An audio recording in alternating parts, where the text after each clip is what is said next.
Bon, excusez-moi, une urgence. Hein.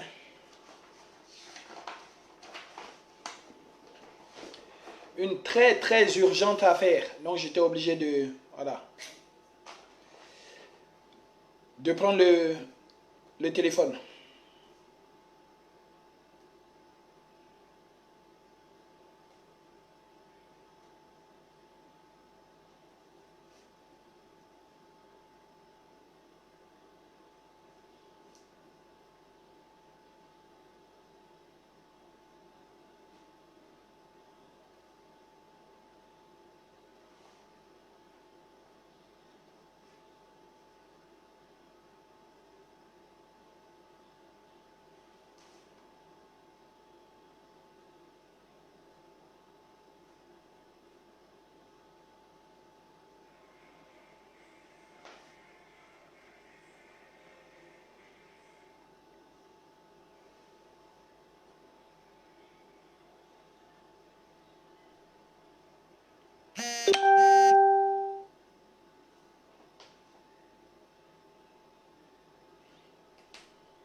Ouais, partage. Ok, il n'y a pas de souci. Partagez la vidéo.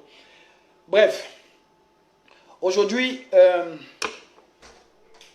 je fais cette vidéo-là encore et encore. Ouais, sois salué à Arantes, sois salué. J'aimerais saluer ici tous les éléments de la modosphère. Voilà.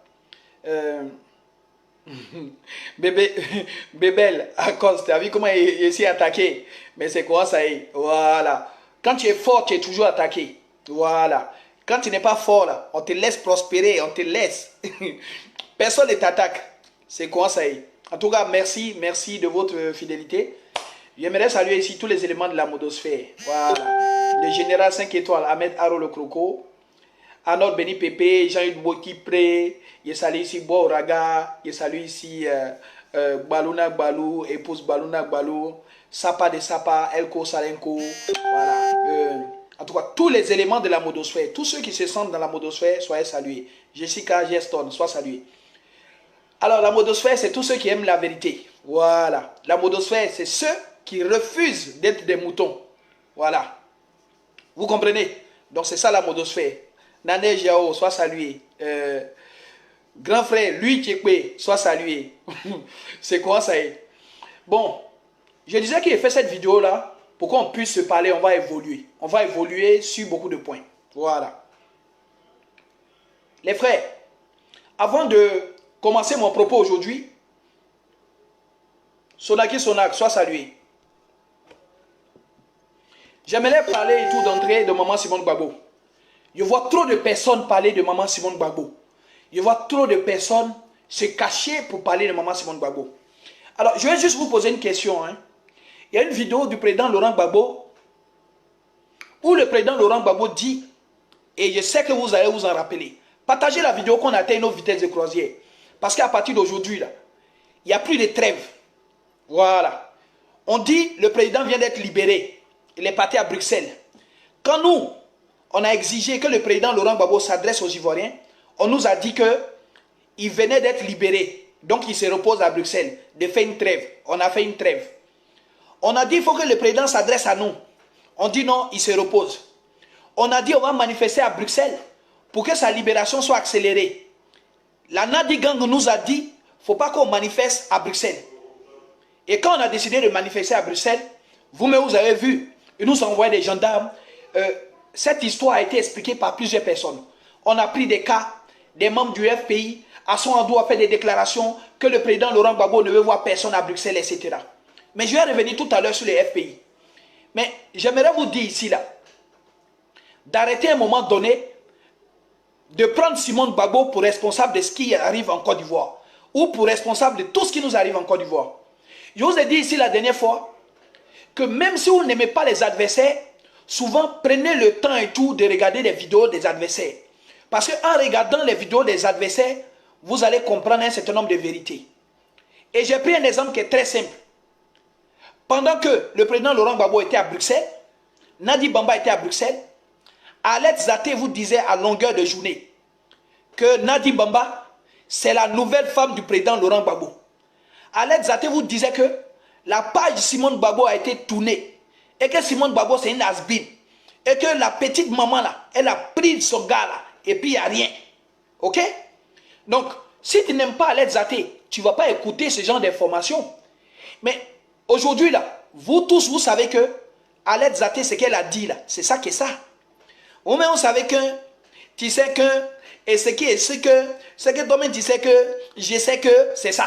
Vous comprenez? Donc, on peut détester Aled Zaté, mais elle était dans le secret de Dieu. Aled Zaté vous a dit ici, depuis le 15 février, le président Laurent Gbagbo ne prend plus Charles Blé Goudé au téléphone. J'ai fait une vidéo pour vous dire qu'effectivement la date qu'elle donne, elle est exacte. Mais comment Aled Zaté, qui ne vit pas avec le président à Bruxelles, peut savoir avec exactitude depuis quel moment Charles Blé Goudé a du mal et tout à joindre le président Laurent Gbagbo? Vous comprenez? Ça veut dire que ce sont des informations qui étaient données de l'intérieur. On s'est levé un matin et puis on a vu Jeune Afrique écrit que le président Laurent Gbagbo demande un divorce. Lorsque Jeune Afrique a écrit ça, la riposte de l'avocat de maman Simone Gbagbo, qui est Maître Dadje, lorsqu'il a fait une interview, nous tous on est partis regarder l'interview, pensant que nous allons avoir des éléments explicatifs de cette situation hallucinante comme on vient d'apprendre. Force a été de constater que Maître Dadje n'a fait que rappeler dans quelles conditions un juge en Côte d'Ivoire peut prononcer le divorce. En l'espèce, Maître Dadje a dit pour qu'il y ait divorce, il faudrait que celui qui demande le divorce soit présent sur le territoire ivoirien. J'ai fait une vidéo encore pour vous expliquer que vu la façon dont Maître Dadje a répondu à cette diffamation, on dirait que ça ne s'apparente pas à une diffamation. On dirait que c'est une vérité. Parce que lorsqu'on dit que le président Laurent Gbagbo demande un divorce à maman Simone Gbagbo, on aurait voulu que l'avocat vienne dire c'est faux, c'est archi faux, c'est vrai, c'est archi vrai. Ou le cas échéant, on aurait voulu que l'avocat de maman Simone Gbagbo dise que lui il porte plainte et tout en diffamation. Parce que les informations, les allégations qu'il vient d'entendre sont des allégations mensongères. Mais paradoxalement, Maître Dadje est venu plutôt expliquer quelles sont les conditions qui sont susceptibles d'être remplies pour qu'on puisse prononcer un divorce en Côte d'Ivoire. Notamment la présence de celui qui demande le divorce. Bon, lorsque je vous explique dans cette vidéo-là que la façon de procéder de Maître Dadje est loufoque et que tout semble, en tout cas, converger vers la véracité des propos de demande de divorce du président Laurent Gbagbo, nous avons aujourd'hui le résultat. Moi, tout ce qui me plaît dans la vie, c'est que une spéculation n'est jamais éternelle. Tout ce qui me plaît dans la vie, c'est qu'une hypothèse n'est jamais éternelle. Parce qu'on finit toujours à arriver au jour J. Et en l'espèce, je pense que Maître Dadje disait ça parce qu'il y avait des conditions préalables. Et les conditions préalables, là, c'était d'abord que celui qui demande le divorce là soit libéré. Ensuite, qu'il puisse obtenir un passeport. Et ensuite, arriver en Côte d'Ivoire. Et après, demander, n'est-ce pas, face à face, vis-à-vis à maman Simone Gbagbo, si c'est vraiment lui qui est l'auteur, n'est-ce pas, de la demande de divorce. Aujourd'hui, tous autant que nous sommes sur le même pied d'égalité en matière d'information. Et on vous a dit aussi que chaque fois que ceux qu'on n'aime pas forcément ou ceux qu'on prend comme adversaires politiques parlent, il faut les écouter. Une fois, le sieur Jean Bonnet, que je déteste cordialement, a fait une vidéo. Dans la vidéo de Jean Bonnet, il parlait du président Laurent Gbagbo. Et il a dit, en somme, quel est ce monsieur qui chaque fois qu'il lui arrive quelque chose, quel est ce monsieur qui chaque fois qu'il lui arrive quelque chose, ce n'est jamais lui le responsable, mais c'est toujours son entourage le responsable. S'il arrive quelque chose au président Laurent Gbagbo, si ce n'est pas Simone Gbagbo, c'est Nadi Bamba. Si ce n'est pas Nadi Bamba, c'est Simone Gbagbo. Si ce n'est pas, c'est toujours les autres qui sont autour de lui, mais ce n'est jamais lui-même. Je prends ces exemples-là pour qu'aujourd'hui nous puissions nous comprendre. Voilà. Parce que nous n'allons pas durer dans mauvais rêves. On va se parler clairement ici. Aujourd'hui, quand j'entends un certain nombre de personnes, il semble justifier que le président Laurent Gbagbo aurait grossi le cœur par rapport à des agissements de Maman Simone Gbagbo. Et que c'est par rapport aux agissements de Maman Simone Gbagbo que le président Laurent Gbagbo, mécontent, depuis belle lurette, demandait déjà et tout les divorces. Quand tu leur demandes, ils disent que la gestion de la situation après crise, ça veut dire quand on a perdu le pouvoir, etc., ou du moins quand c'était tendu entre le camp Gbagbo et le camp Ouattara, la personne qui a insisté pour que le président Laurent Gbagbo s'accroche au pouvoir, reste au pouvoir, c'est Maman Simone Gbagbo. Et donc, aujourd'hui, ceux qui suivent le président Laurent Gbagbo aveuglement, les Gbagbo moutons, estiment que la responsabilité incombe à Maman Simone Gbagbo et que c'est son entêtement, c'est son opiniâtreté à rester au pouvoir qui nous a envoyés dans la situation que nous connaissons et donc c'est impardonnable. Mais vous avez la chance que je n'ai pas mon second portable qui est chargé. J'allais vous montrer une vidéo qui est très simple. Dans une vidéo, le président Laurent Gbagbo explique aux Occidentaux qu'il entend ça et là que le président Laurent Gbagbo dirige le pouvoir avec sa femme. Le président Laurent Gbagbo dans une vidéo a été très clair. Et je vais la publier tout à l'heure sur mon mur. Le président Laurent Gbagbo dit: je ne dirige pas le pouvoir avec ma famille. Je ne dirige pas le pouvoir en Côte d'Ivoire avec ma famille. Par cette déclaration-là, le président Laurent Gbagbo voulait dire simplement que les actes qui sont posés en Côte d'Ivoire, des actes politiques, des actes économiques, en tout cas, jusqu'à ce que lui soit président, sont de son fait. Sont de son fait. Le président Laurent Gbagbo exempt par la même occasion Maman Simone Gbagbo de tout reproche. Et vous, alors que la situation se gâte, que le président Laurent Gbagbo a arrêté, on l'envoie à la CPI, on revient, vous voulez dire que toute cette situation qui a découlé de la crise post-électorale est l'œuvre de Maman Simone Gbagbo. Mais dans ce cas-là, pourquoi le président Laurent Gbagbo disait que c'est lui qui gère le pays? Dans ce cas-là, pourquoi le président Laurent Gbagbo n'a pas dit clairement que c'est sa femme qui gère le pays? Il faut arrêter à un moment donné et tout d'accuser les femmes, d'accuser les autres, d'accuser les ministres du président Laurent Gbagbo, d'accuser son entourage. L'entourage, on choisit son entourage. Femme, on choisit sa femme. On choisit ses amis. On choisit ses collaborateurs. On choisit ses ministres. En Afrique, en Côte d'Ivoire, dans un système présidentiel, les ministres sont choisis par le président de la République sur proposition du Premier ministre. Ça veut dire que tous les ministres là, le président nomme un Premier ministre qui lui à son tour fait des ébauches, propose des candidats et tout à différents postes ministères et c'est le président qui valide. Voilà. Donc si c'est validé là, si le gouvernement qui était là, c'est le gouvernement du président Laurent Gbagbo. Point. Tout ce qui a eu lieu et tout, c'est le président Laurent Gbagbo. Point. Il faut arrêter à un moment donné d'accuser la pauvre dame. J'aimerais ici à travers cette vidéo là dire à ceux qui ne suivent pas l'histoire de la Côte d'Ivoire que lorsque le président Laurent Gbagbo, en 2010, compétit avec le Cheikh Alassane Ouattara et qu'il y a des difficultés post-électorales, les Occidentaux, nous qui étions en Europe déjà, ce qu'on a constaté ici, c'est que les Occidentaux avaient pour intention de montrer coûte que coûte que le pouvoir du président Laurent Gbagbo est géré ainsi du fait d'une femme. Partagez la vidéo s'il vous plaît, partagez la vidéo. Parce que je ne vais pas revenir dessus. Partagez la vidéo au maximum. Aujourd'hui, on va se dire les vérités. Et à partir d'aujourd'hui, sachez simplement que c'est le début d'un certain nombre de vérités. Voilà. Parce qu'on ne peut pas vous regarder et tout, marmailler tous les Ivoiriens à longueur de journée. On ne peut pas regarder ce petit clan-là, ce groupuscule-là, se disant EDS, diriger les choses comme ça en Côte d'Ivoire et puis vous regardez. Voilà. L'heure de la récréation est terminée.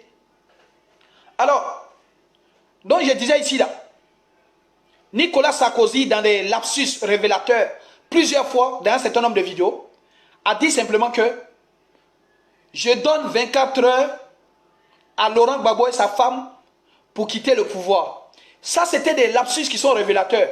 Ça veut dire que dans le subconscient de Nicolas Sarkozy, dans le subconscient des détracteurs de la Côte d'Ivoire, eux, le président Laurent Gbagbo avait la possibilité de faire autrement, mais celle qui le pousse, n'est-ce pas, vers un relent patriotique, vers un relent d'indépendance réelle de la Côte d'Ivoire, c'est sa femme. C'est sa femme. Donc, le souffre-douleur très tôt de Nicolas Sarkozy, c'était maman Simone Gbagbo. Maintenant, de vous à moi, vous les Ivoiriens, je vous prends à témoin. Est-ce que si maman Simone Gbagbo, dans son mode de fonctionnement politique, dans ses idées politiques, si son souhait ardent était que la Côte d'Ivoire soit indépendante réellement, est-ce que c'est mauvais en soi? Si les idées de maman Simone Gbagbo étaient que la France, une bonne fois pour toutes, arrête de coloniser la Côte d'Ivoire, est-ce que c'était mauvais? Donc, posez-vous les vraies questions. Vous allez en vouloir aujourd'hui à maman Simone Gbagbo parce qu'elle a été ferme? Vous allez en vouloir aujourd'hui à maman Simone Gbagbo parce qu'à un moment donné, elle voulait que le bonheur des Ivoiriens? Vous allez en vouloir à maman Simone Gbagbo parce qu'elle voulait que la Côte d'Ivoire appartienne aux Ivoiriens? Ou est-ce que vous êtes sérieux dans ce que vous faites? Donc, moi je vous ai dit ce matin dans ma vidéo que ce qui m'a amené dans un combat patriotique, ce qui a amené Charles Blé Goudé dans un combat patriotique, ce qui a amené toute la jeunesse de la Côte d'Ivoire à sortir contre les chartes de l'ONU, à sortir, s'insurger et tout, contre l'ingérence française, c'est le fait que tout le monde soit salué commissaire Abbé depuis l'abolition. Merci pour la bodosphère. C'est le fait que tous ces jeunes-là, de toutes tendances confondues, à un moment donné ont voulu et continuent de vouloir que la Côte d'Ivoire soit indépendante réellement. Continuent de vouloir que l'Afrique francophone soit indépendante réellement. C'est un crime. Est-ce un crime de vouloir que la Côte d'Ivoire soit indépendante? Pour ceux qui vivent en Europe, vous ne voyez pas? En Hollande, il n'y a pas un relent patriotique? En Finlande, il n'y a pas un relent patriotique? Des petits Anglais qui ont loupé des pénaltys parce qu'ils sont noirs, vous n'avez pas entendu les relents patriotiques? En France, vous n'avez pas vu que les Marine Le Pen, etc., des partis d'État, c'est-à-dire que des partis politiques bien ancrés et tout dans le paysage politique français, le FN, le Front National, continuent de dire aujourd'hui la France aux Français. Et que les immigrés, les migrants, toutes les migrations, que la France ne peut pas, n'est-ce pas, accueillir toute la misère du monde. Vous n'entendez pas? Et au nom de quoi, nous ne pouvons pas dire aussi en Côte d'Ivoire à un moment donné, pas de façon exacerbée, mais de façon modérée, que la Côte d'Ivoire ne peut pas être la vache à lait et tout de tous les pays. Que la Côte d'Ivoire appartient aux Ivoiriens. Et que nous ne pouvons pas nous permettre et tout que la Côte d'Ivoire soit utilisée comme une foire du trône où les gens rentrent et sortent et tout à souhait. Au nom de quoi nous n'avons pas le droit de dire que jalousement nous allons protéger notre nationalité? Au nom de quoi nous n'avons pas le droit de dire que ce n'est pas la France et tout de décider pour nous? Au nom de quoi? Donc aujourd'hui, vous allez dire ça. A contrario, si vous prétestez que maman Simone Gbagbo était de cette aile dure là, de la Côte d'Ivoire, a contrario, vous voulez dire aussi que le président Laurent Gbagbo n'avait rien à foutre aussi du détachement de la Côte d'Ivoire de la France. Mais aujourd'hui, je vais vous poser les vraies questions, on va se poser les vraies questions. Ok? Aujourd'hui, là, on va progresser. J'ai dit, oh, quand la guerre éclate, là, quand la rébellion commence, et que les rebelles coupent le pays en deux, là, qui fait appel à l'armée française? C'est le président Laurent Gbagbo qui fait appel à l'armée française. Les accords là, entre la France et la Côte d'Ivoire, les accords de protection, là, ça date de qui? Ça date de Houphouët-Boigny. Houphouët-Boigny, c'est qui? Houphouët-Boigny, c'est qui? C'est un nègre de maison. C'est celui-là même qui a été ministre français. C'est celui-là qui était à l'Assemblée nationale française. C'est celui-là qui va diriger la France et tout pendant 24 heures, lorsque son ami De Gaulle qui est un esclavagiste, ok? De Gaulle qui est un esclavagiste avéré et tout, va s'absenter de la France. Vous voulez parler de l'histoire de la Côte d'Ivoire, mais vous arrangez, vous faites des arrangements et tout avec la vérité. Vous voulez parler de l'histoire de la Côte d'Ivoire, mais vous prenez des libertés avec la vérité. La réussite d'un combat est vérité. Et la vérité là, ça n'a pas de prix. La vérité là, on ne fait pas des choix. La vérité là, ce n'est pas sélectif. Ok? Je suis en train de dire ici là. Quand le président Laurent Gbagbo active cet accord là, que lui-même il connaît la profondeur des tests et tout, en tant qu'historien, des tests tronqués, des tests caducs. Devant tous les Ivoiriens aujourd'hui, je vous demande, si l'armée française avait chassé les rebelles, tout comme ils le font au Gabon, tout comme ils le font au Cameroun, tout comme ils le font au Tchad, tout comme ils le font au Togo, tout comme ils le font dans tous ces pays francophones, à chaque fois que le président est en difficulté, ils lui viennent en l'aide et tout, avec leurs infanteries, avec leurs soldats, etc. Si au moment où le président Laurent Gbagbo sollicite l'armée française à intervenir lorsque nous faisons l'objet d'une attaque armée venue tout droit du Burkina Faso, ourdie depuis le Burkina Faso, lorsqu'on nous attaque, est-ce que si l'armée française là avait chassé les rebelles, quel serait aujourd'hui votre comportement vis-à-vis de l'armée française? Est-ce pour autant que l'armée française a pour vocation de rester indéfiniment en Côte d'Ivoire? Répondons tous à la question chez nous et puis on va avancer. Si l'armée française du général Poncé avait chassé Soro Guillaume et la rébellion, est-ce que cela voudrait dire que la Côte d'Ivoire donne cutus à l'armée française pour rester de façon indéfinie en Côte d'Ivoire? Vous voyez? Donc ça veut dire, quand vous activez des accords et que les gens ne respectent pas vos accords, à partir de là, vous êtes déterminé maintenant et tout à dire que l'armée française doit partir. Non, non, non, non, non. Mon mode de fonctionnement n'est pas comme ça. Permettez-moi de vous dire que moi, mon mode de fonctionnement n'est pas comme ça. Accord ou pas accord, ce sont des accords caducs. Passé à une époque précise, au temps de Houphouët-Boigny, et ça répondait et tout à des contours précis. Aujourd'hui, est-ce que l'armée française a pour vocation de rester en Côte d'Ivoire? Est-ce que la Côte d'Ivoire n'a pas le droit et tout d'avoir une armée autonome, efficace, qui traite de partenariat avec n'importe quel pays au monde qu'il veut? Parce que Etienne Zaou dit ici, le combat dans lequel nous sommes est un combat pour l'indépendance réelle de la Côte d'Ivoire. L'indépendance réelle d'un pays passe par l'indépendance militaire, l'indépendance financière, l'indépendance politique. Est-ce qu'à un moment donné, là, celui qui veut faire cette indépendance-là doit par la même occasion demander à cette même armée française-là, au risque d'être contradictoire, de venir la défendre? Il faut une rupture. Si nous voulons l'indépendance réelle et tout de la Côte d'Ivoire, il faut une rupture. Je ne dis pas que la rupture doit être brutale. Je ne dis pas que la rupture doit être spontanée. Mais d'une façon ou d'une autre, tous ceux qui ont pour souhait l'indépendance réelle de la Côte d'Ivoire doivent songer et tout à la rupture, à la manière d'être, à la façon de la concevoir. Mais d'une façon ou d'une autre, nous sommes dans l'obligation et tout de procéder à une rupture. Le petit clin d'œil aussi que je vais faire aux hommes politiques, vous pensez que pendant longtemps vous allez tourner le peuple comme ça?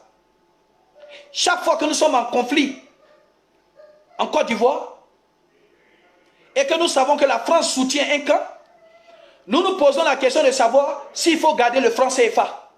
Et subitement et tout, on veut créer le MIR, monnaie ivoirienne de la résistance. Demandez-leur aujourd'hui où est passée la monnaie ivoirienne de la résistance. Demandez à Mamadou Koulibaly aujourd'hui où est passée la monnaie ivoirienne de la résistance. Est-ce qu'aujourd'hui ces personnes-là n'utilisent pas le franc CFA pour acheter le tchèp? Est-ce qu'aujourd'hui ces personnes-là n'utilisent pas le franc CFA quand elles sont en Côte d'Ivoire? Vous comprenez? Mon message ici, là, précisément, à cet instant-là, est de dire que vous ne pouvez pas faire les choses à géométrie variable. Le souhait d'avoir notre indépendance n'est pas un souhait tronqué, n'est pas un souhait qu'on se lève comme par enchantement, on découvre qu'on doit être, n'est-ce pas, indépendant. Quand les gens nous marginalisent, ça y est, on dit on doit être indépendant. Quand on n'est pas content avec les gens, ça y est, on doit changer de monnaie. Non. Ce sont des réalités infaillibles. C'est pragmatique, c'est factuel. Si nous voulons être indépendants, nous devons être indépendants économiquement. Et ça passe et tout par le refus du franc CFA. Si nous voulons être indépendants, ça passe par une indépendance militaire. Et cela passe aussi par le fait qu'une armée étrangère ne doit pas stationner et tout sur notre territoire. Et si nous voulons une indépendance réelle, cela passe aussi par une indépendance politique. Donc, le refus que la France s'ingère et tout dans chacune de nos élections et choisit des personnes qui sont à la solde, à la botte et tout de la France. Est-ce que vous avez compris cette dynamique-là? Bon, je poursuis. Excusez-moi, hein. Vous voulez parler de Maman Simone Gbagbo? Nous allons parler. Vous avez commencé à situer les responsabilités. Nous allons faire un bilan. Vous voulez qu'on discute? Nous allons discuter. Le président Laurent Gbagbo, là, à Daoukro, là, il est avec qui là-bas? Avec le président Bédié. Le président Bédié, vous ne connaissez pas sa trajectoire? Le président Bédié, il était au Golf Hotel ou pas? Le président Bédié, il était au Golf Hotel ou pas?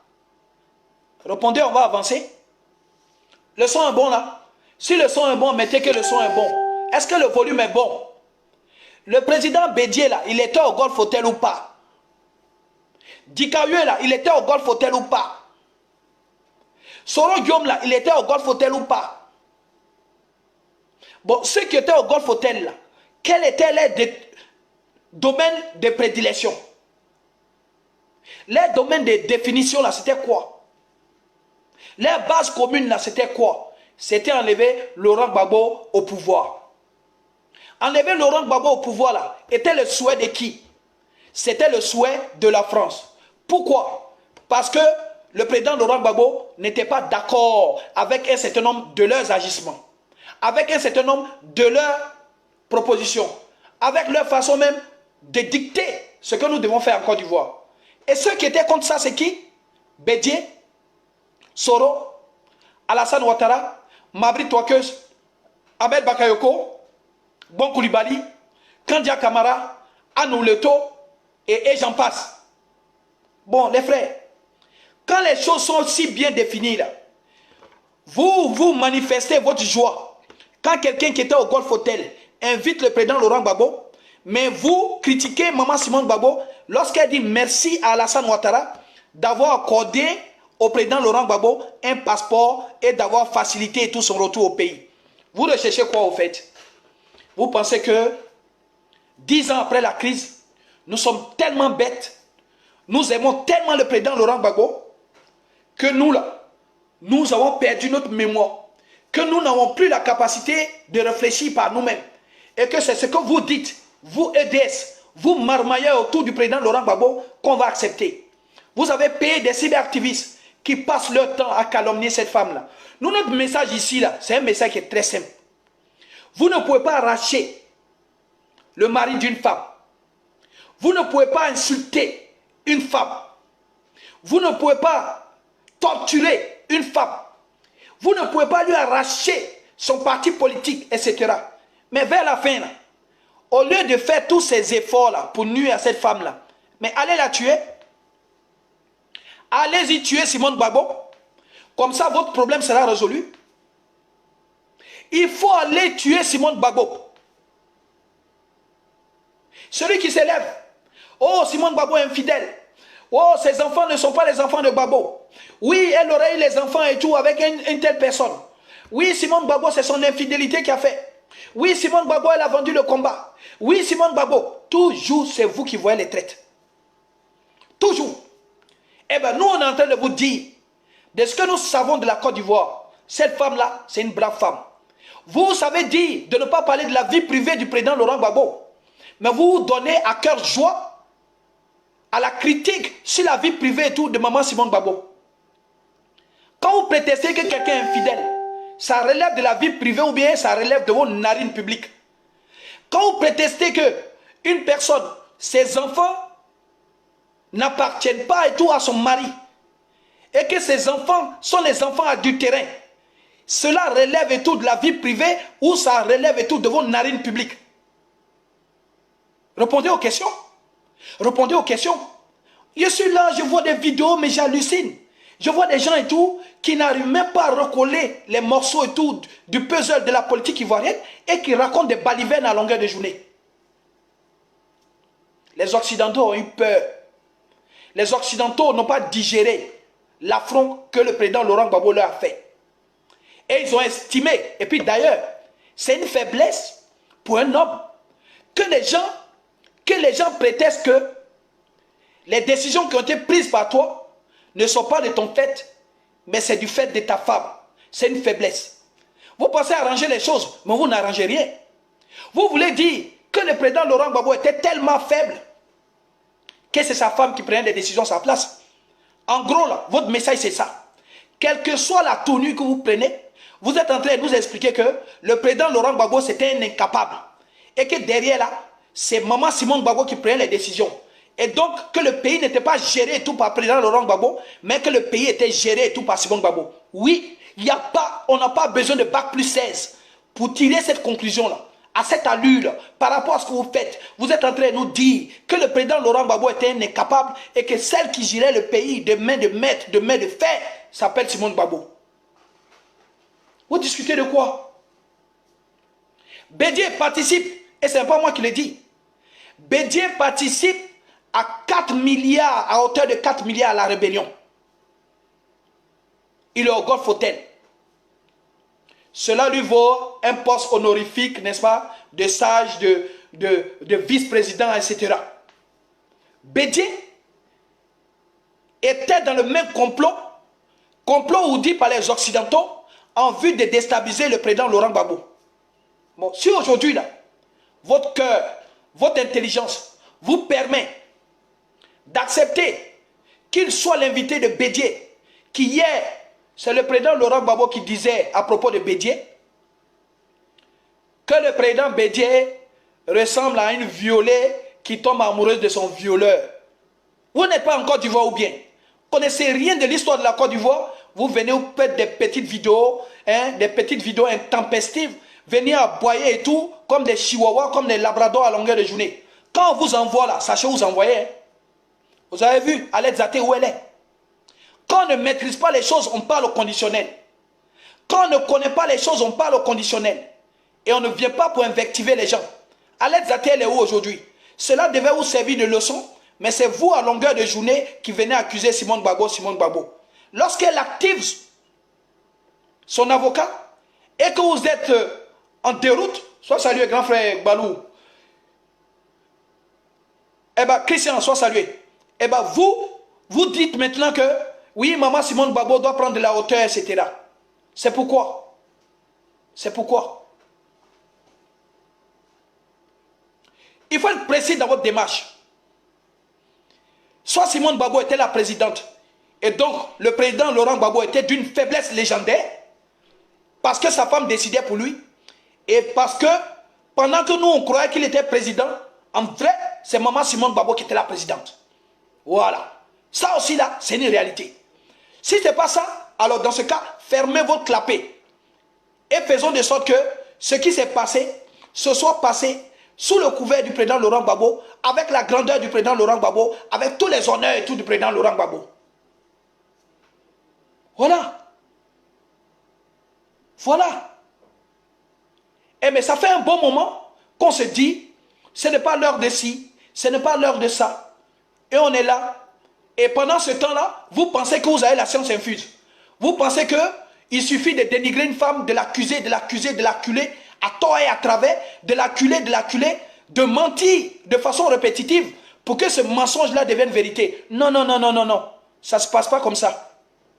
Quelle que soit la répétition de vos mensonges, quelle que soit la redondance de vos mensonges, quels que soient vos pléonasmes, vos mensonges ne deviendront pas vérité. Parce que la vérité en Côte d'Ivoire, nous la connaissons.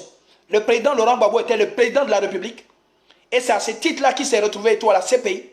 Ils n'ont pas pu prouver qu'il a tué, qu'il a ordonné des tueries, etc. Aujourd'hui, il a été libéré. Nous en sommes fiers. Mais nous disons et tout de revenir très vite à la réalité. Ok? Lundi, un lundi avant la crise du 11 avril 2011, la RTI nous a dit le président Laurent Gbagbo va parler. Mardi, le président Laurent Gbagbo va parler. Mercredi, le président Laurent Gbagbo va parler. Jeudi, le président Laurent Gbagbo va parler. Oui, les Russes sont arrivés par la côtière. Oui, la Russie arrive pour nous défendre. Résultat des courses là, on a perdu la Côte d'Ivoire. Résultat des courses là, Tous nos frères se sont retrouvés en exil. Résultat des courses, le président Laurent Gbagbo lui-même s'est retrouvé à Korogo, puis à la CPI. Résultat des courses, Charles Blé Goudé s'est retrouvé comme étant complice et tout dans une cellule avec le président Laurent Gbagbo. Vous voulez toujours qu'on repousse les choses? Vous voulez qu'on repousse les choses? Je suis quitté à l'AE. Je vous ai dit ici, mais tellement vous êtes euphorique. Je vous ai dit, j'ai été à l'AE. Ce jour-là, je suis arrivé. Le président Laurent Gbagbo avait une Minerve. Je vous ai dit, son allure, en tout cas, ce n'était pas l'allure de quelqu'un qui joue au tennis là-bas.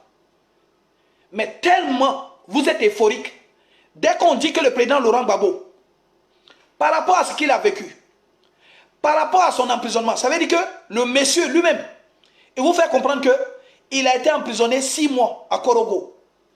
À la CPI, il vous fait comprendre que je ne voyais ni la lumière du jour, ni la lumière tout court. Le monsieur vous fait comprendre que c'est seulement lorsqu'il pleuvait et que la pluie tombait sur le toit, que lui, il savait ce qui se passait. Vous-même, vous avez vu le bombardement de la résidence du président Laurent Gbagbo. Et vous avez vu comment est-ce qu'on l'a extrait des ruines de cette résidence-là. Mais vous voulez vous convaincre que le président Laurent Gbagbo c'est un surhomme. Vous voulez vous convaincre que le président Gbagbo c'est un héros. Vous voulez vous convaincre et tout que le président Laurent Gbagbo, vous avez trop regardé la télé. Il y a des gens, ne serait-ce qu'un braquage se passe devant eux. Dans un centre commercial, ils sont traumatisés à vie. Ils ne peuvent pas reprendre leur travail. Quand ils marchent, ils ont des flashs de braquage partout. Vous voulez que, après toute cette torture, ces emprisonnements, cette violence, cette torture morale, vous voulez que le président Laurent Gbagbo, vous voulez vous convaincre que le président Laurent Gbagbo est à 100% de ses capacités. C'est pourquoi. C'est pourquoi. Pourquoi vous voulez forcément ça? Pourquoi? Et au fur et à mesure qu'on va avancer, les gens vont découvrir les choses. Et comme ceux qui sont autour du président Laurent Gbagbo sont des parvenus, et qu'il y a 2 solutions.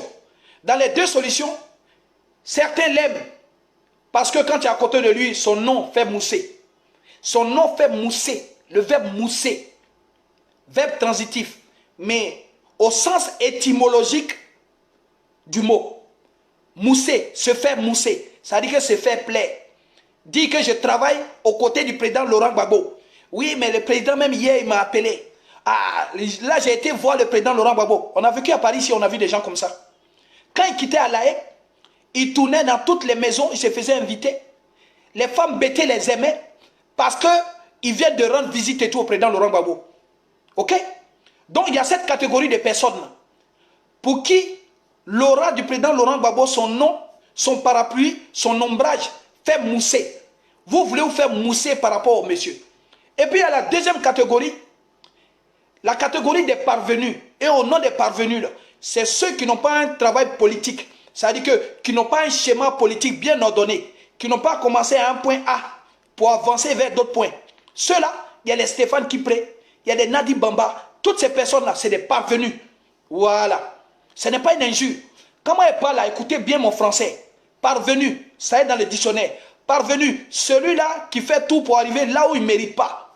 Parvenu, celui-là qui n'a rien construit et qui veut bénéficier d'un certain nombre de choses. Parvenu, oui, c'est des parvenus. Moi, je dis ça. Voilà.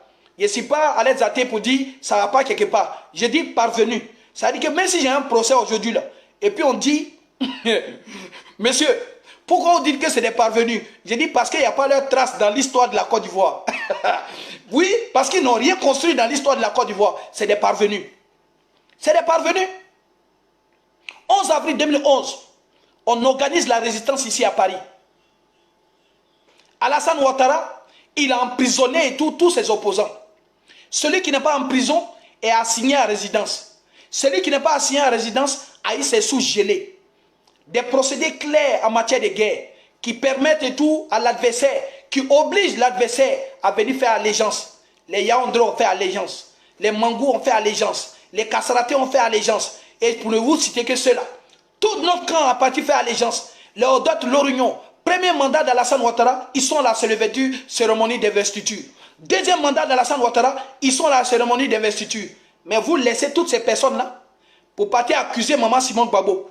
Celle-là qui dit de ne pas aller aux élections avec Alassane Ouattara. Celle-là qui dit de ne pas aller aux législatives. Celle-là qui refuse tout. Vous levez, vous voulez faire d'elle et tout un bouc émissaire. Mais nous n'allons pas vous laisser faire. Nous allons rappeler l'histoire en Côte d'Ivoire. Ok? Quand Alassane Ouattara a fini de museler tous les opposants en Côte d'Ivoire, qu'est-ce qui lui restait? Voilà un monsieur qui veut montrer que lui, il a fait les études aux États-Unis, que lui, il a été directeur de ci, directeur de ça, FMI, Banque mondiale, pour le Brésil, pour le Burkina, pour la Côte d'Ivoire, etc. Il veut montrer une image. Parce que ce qui est important chez Alassane Ouattara, c'est l'image. Penser son image. Polisser son image. Polir son image. Rendre joli ce qui n'est pas joli. Il n'est plus critiqué en Côte d'Ivoire. Les opposants sont arrêtés, matraqués, muselés, effrayés, spoliés, spoilés. Que faut-il faire? Le seul endroit qui continue de le titiller, de le taquiner, c'est Paris. 25 000 personnes, 30 000 personnes, manifestations en La Haye, dénonciation, télévision, Alain Toussaint, télévision, Abiba Touré, télévision, Alain Toussaint, explication, explication de la forfaiture, explication de l'ingérence française. Il faut maintenant aussi détruire la résistance française. 11 avril 2015, association avec l'UNG de Stéphane Kipré. Voilà les gens qui arrivent en 2015, qui décident de commémorer tout le 11 avril 2011, qu'on faisait le 11 avril 2012, le 11 avril 2013, le 11 avril 2014. Tout ça on a fait sans l'UNG. Le 11 avril 2015, alors que je refuse farouchement d'organiser, de nous mélanger à n'importe qui, alors que j'explique que la résistance doit être jalouse de tout apport extérieur, alors que j'explique que pour que la résistance parisienne tienne, il faudrait qu'on n'appartienne pas à tout un parti politique. Il faudrait qu'on refuse d'entrer dans les partis politiques. Parce que qui parle de partis politiques parle aussi, n'est-ce pas, d'intelligence à suivre, parle aussi d'ordre à suivre, parle aussi de politique à suivre. Et que si nous nous amusons à se laisser absorber par des partis politiques, forcément la résistance va piétiner, elle va se disloquer. On n'est pas dedans aujourd'hui. Donc je suis en train de vous dire ici, là, on n'a pas besoin de bac plus 16 ou on n'a pas besoin d'avoir 70 ans pour être intelligent. Tout ce qui se passe aujourd'hui et toute la résistance est témoin, toutes mes vidéos sont là. J'ai toujours expliqué qu'il ne fallait pas se mélanger avec les partis politiques. D'où mon refus dès le départ de l'UNG. On organise le 11 avril 2015 avec l'UNG de Stéphane Kipré. Premier quart sur le podium. Steve Biko, UNG, directeur de communication de Stéphane Kipré, se permet d'inviter Doumbia Major à cette manifestation-là et lui donne le micro. Tout le monde part en vrille. On commence à se prendre, tout est chaud. Nous, on demande à Stéphane Kipré de faire descendre et tout Doumbia Major. Parce que nous savons que Doumbia Major n'a jamais été avec nous. Après avoir organisé avec succès ce 11 avril 2015, nous voyons les journaux de Côte d'Ivoire. Les journaux de Stéphane Kipré de Nadi Mamba intitulés Fabrice Lago. Premier coup d'essai, premier coup de maître. Fabrice Lago, c'est Steve Biko UNG. Lorsque j'ai vu les titres des journaux et tout à Abidjan, j'ai dit, ah ok. Donc nous mobilisons pour la résistance. L'UNG vient s'ajouter à nous. Je fais comprendre qu'il n'y a pas de bien fondé. Les gens me convainquent d'accepter l'UNG. Et aujourd'hui, voilà les titres des journaux en Côte d'Ivoire. Comme quoi, c'est Steve Biko UNG Fabrice Lago qui a organisé, n'est-ce pas, le 11 avril 2015. Lors d'une allocution de feu Aboudraman Sangaré, j'entends Aboudraman Sangaré, le papa, remercier la diaspora, particulièrement Fabrice Lago, n'est-ce pas, de l'UNG. Les frères, ça fait longtemps nous on a vu dans ce jeu-là. Ce sont des marmailleurs. Lorsqu'on marche pour aller à La Haye, on voyait des banderoles fleuries. Banderoles où il y a la photo du président Laurent Gbagbo avec la photo de Stéphane Kipré. D'où je pose la question très simple. Au nom de quoi Stéphane Kipré a ses photos sur les banderoles? Les gens me font comprendre que, puisque c'est l'UNG qui organise le voyage, il a le droit et tout d'avoir sa photo. Je fais comprendre que peu importe qui l'organise ou pas le voyage, qui paye le voyage ou pas, nous on faisait des voyages précédemment avec nos propres sous. Donc soit il dégage, soit il enlève sa photo. Parce que nous avons 2 prisonniers et que sur les banderoles, c'est les photos de ces prisonniers-là qui doivent figurer, à savoir le président Laurent Gbagbo et Charles Blé Goudé. Ça a été une bataille ici. Ce n'est pas aujourd'hui que je vous explique la forfaiture. Lorsque le président Laurent Gbagbo a arrêté et qu'on sait pertinemment que le FPI est mobilisé, la résistance est mobilisée, la problématique qui se pose est qui va utiliser cette masse-là par rapport à des votes. Qui va utiliser ce peuple-là et comment? Et donc il était question dans leur tête de croire que nous sommes des moutons et qu'il suffirait de sortir le nom du président Laurent Gbagbo pour que nous puissions suivre de façon aveugle. Ils ont commencé à nous sortir que Stéphane Kipré est le gendre du président. Et Stéphane Kipré est le gendre du président. Et qu'à ce titre-là, quand lui parle, c'est comme si le président a parlé. Si le président parle, c'est comme lui il a parlé. Je suis sorti ici encore de façon farouche pour faire comprendre que le chien du roi n'est pas le roi des chiens. Et que s'il est le gendre du président Laurent Gbagbo, il n'est pas le gendre de toute la Côte d'Ivoire. Voilà. Et que nous, là, nous ne sommes pas les beaux-fils du président Laurent Gbagbo ou nous ne sommes pas ses enfants. Donc la considération que le président Laurent Gbagbo a pour Stéphane Kipré n'engage que. Mais en ce qui nous concerne, il faut des preuves et tout. Nous ne voulons pas des parvenus. Oui, on a toujours été constants sur ce combat-là. Mais vous ne nous avez jamais écoutés. Vous ne nous avez jamais écoutés jusqu'au 17 juin. Où vous avez vu un président de parti politique, l'UNG, en train de faire la sécurité. En train de pousser la main de sa belle-mère, Simone Gbagbo, pour qu'elle ne puisse pas saluer et tout son propre mari. Vous voulez qu'on vous explique l'histoire de la Côte d'Ivoire comment? Comment? Vous voulez qu'on vous explique ça comment? Personne ne pouvait approcher le président Laurent Gbagbo à l'Aïe. Si tu n'es pas dans les bonnes grâces et tout de Nadi Bamba. Ça, on vous a expliqué. Vous avez dit comment? Je fais la demande pour aller visiter le président Laurent Gbagbo. Je fais la demande pour aller visiter Charles Blé Goudé. Celle de Charles Blé Goudé est acceptée. Celle du président Laurent Gbagbo, même une réponse de refus n'a pas été donnée. Vous pensez que c'est du jeu? Il a fallu que Charles Blé Goudé m'invite pour que je fasse d'une pierre 2 coups. J'arrive. Le président Laurent Gbagbo me demande, tu es venu me voir mon fils ou tu es venu voir Charles? Et lui a dit le vieux, à défaut de voir le bon Dieu, on se contente des anges. Voilà. Sinon, c'est toi qu'on a envie de voir. C'est avec toi qu'on a envie de discuter. Pour demander, est-ce que tu tiens? Tu nous as dit, si vous tenez, je tiendrai. Est-ce que tu tiens toujours? Voilà. Vous comprenez? Donc, c'est des choses qu'on a vécues. Moi, Modo, quand je parle de quelque chose, je parle de ce que j'ai vécu, de ce que je sais, de ce que j'ai pratiqué. Après ça, nous avons eu des épisodes où les gens donnaient des cas à 10 euros pour aller à l'AE. Mes amis comme les guides anticonformistes, les dessins animés, on a eu des histoires ici. Je leur ai fait comprendre que moi, je n'ai jamais attendu qu'un cas soit soldé pour aller à l'AE. Je n'ai jamais attendu que ce soit les soldes des tickets pour aller à l'AE. Le premier voyage qu'on a fait à l'AE avec guide anticonformistes, ça nous a coûté 80 euros par voyageur. 80 euros par voyageur. On était 25 000 personnes. Ok? Donc je ne vais pas attendre que Stéphane Kipré vienne et que je voyage grâce à sa générosité. Et que cette façon de fonctionner et tout n'était pas mon propre. Voilà. Et que j'ai des valeurs et que j'ai un timing, j'ai une façon de faire.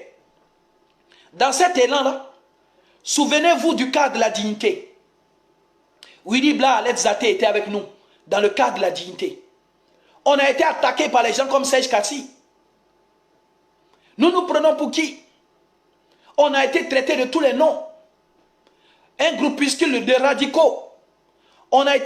Ils ont même été voir les policiers hollandais pour leur dire de nous chasser. Et les policiers hollandais ont dit, mais on a toujours l'habitude de voir ces personnes ici. Nous ne pouvons pas les chasser. Donc c'est soit vous manifestez ensemble, soit vous tous vous partez.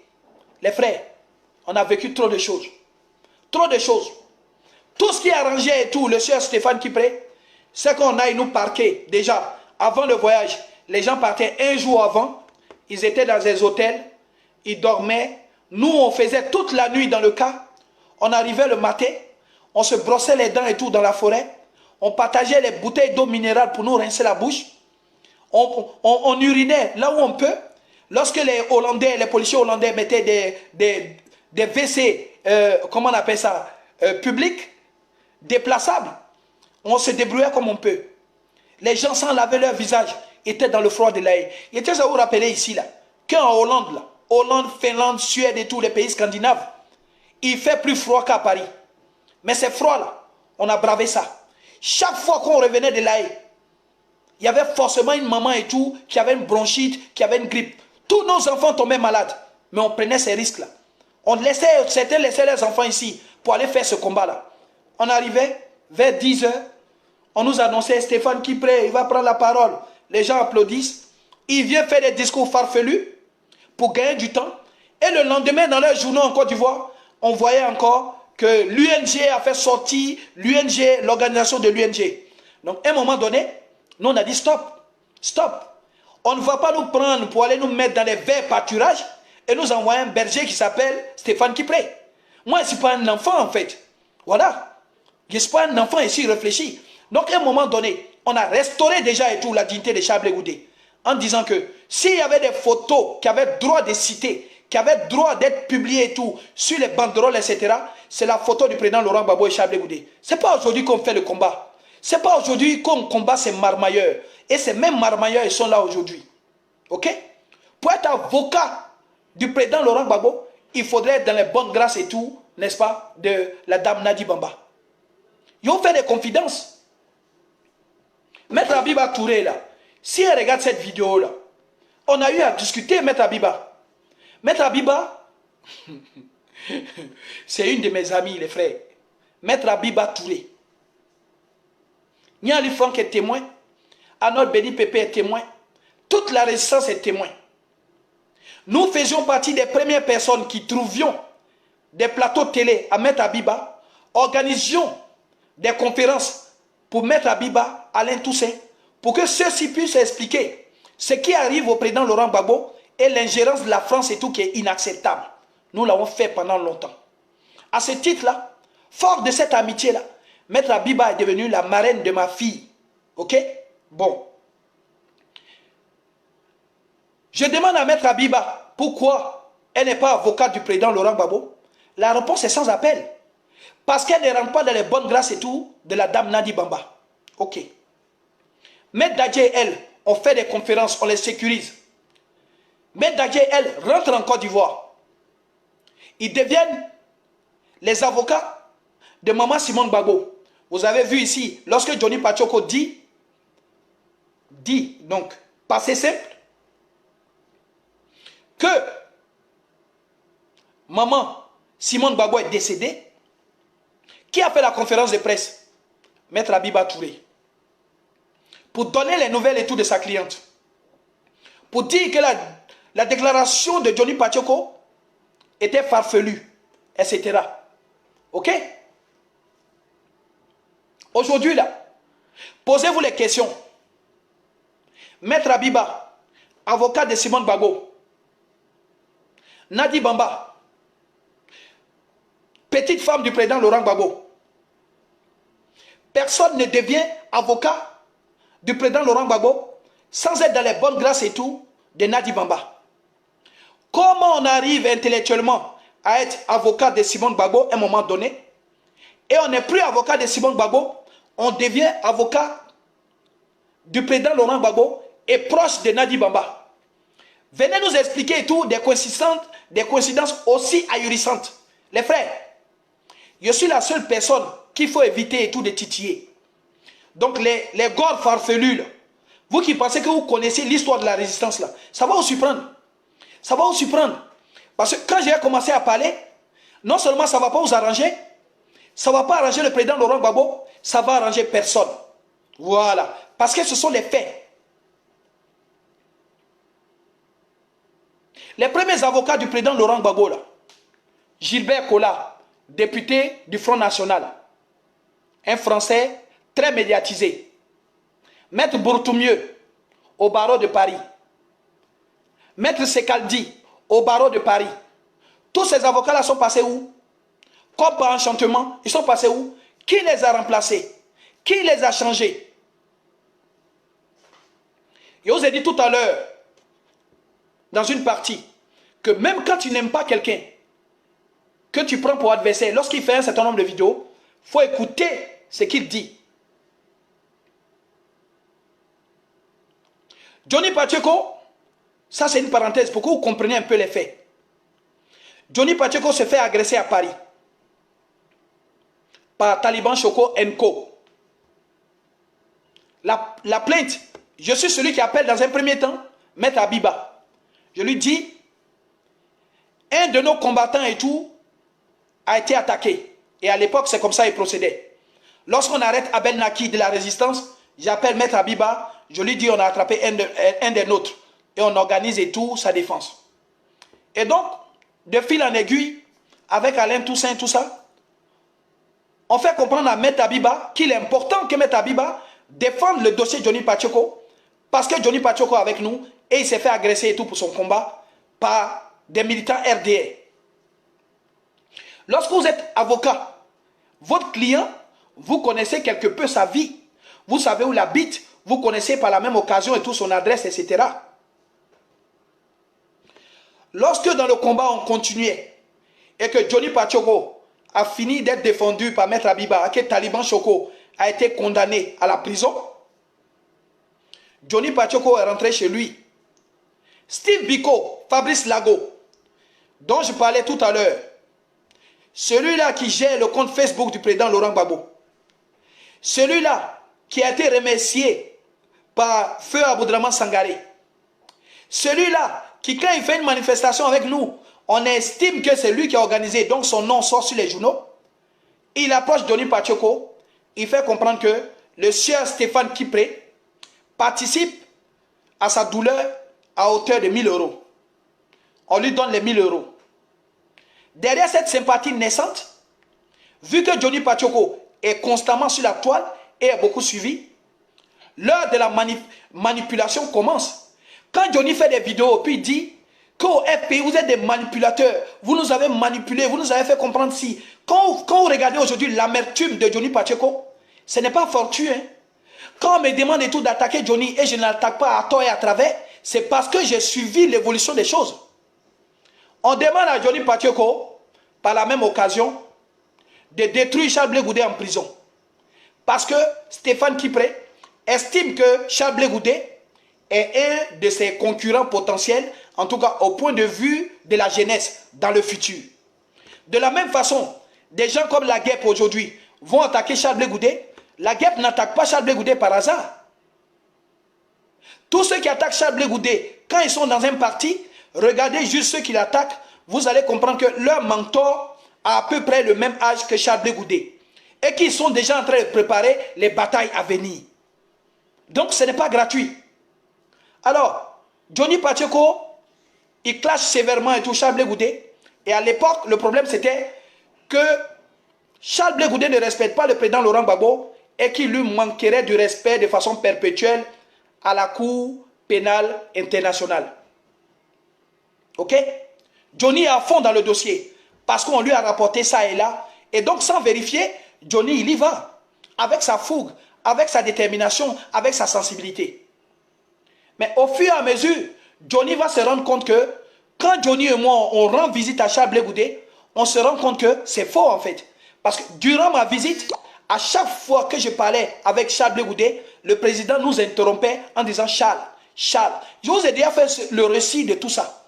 Le président nous interrompait et Charles partait le voir, il lui murmurait les choses à l'oreille. Et donc j'ai compris que le Charles qu'on voulait nous vendre, irrespectueux du président Laurent Gbagbo, c'est faux. J'ai compris plutôt que les deux hommes étaient dans une harmonie mais parfaite. Ils étaient en symbiose, ils étaient dans un mutualisme.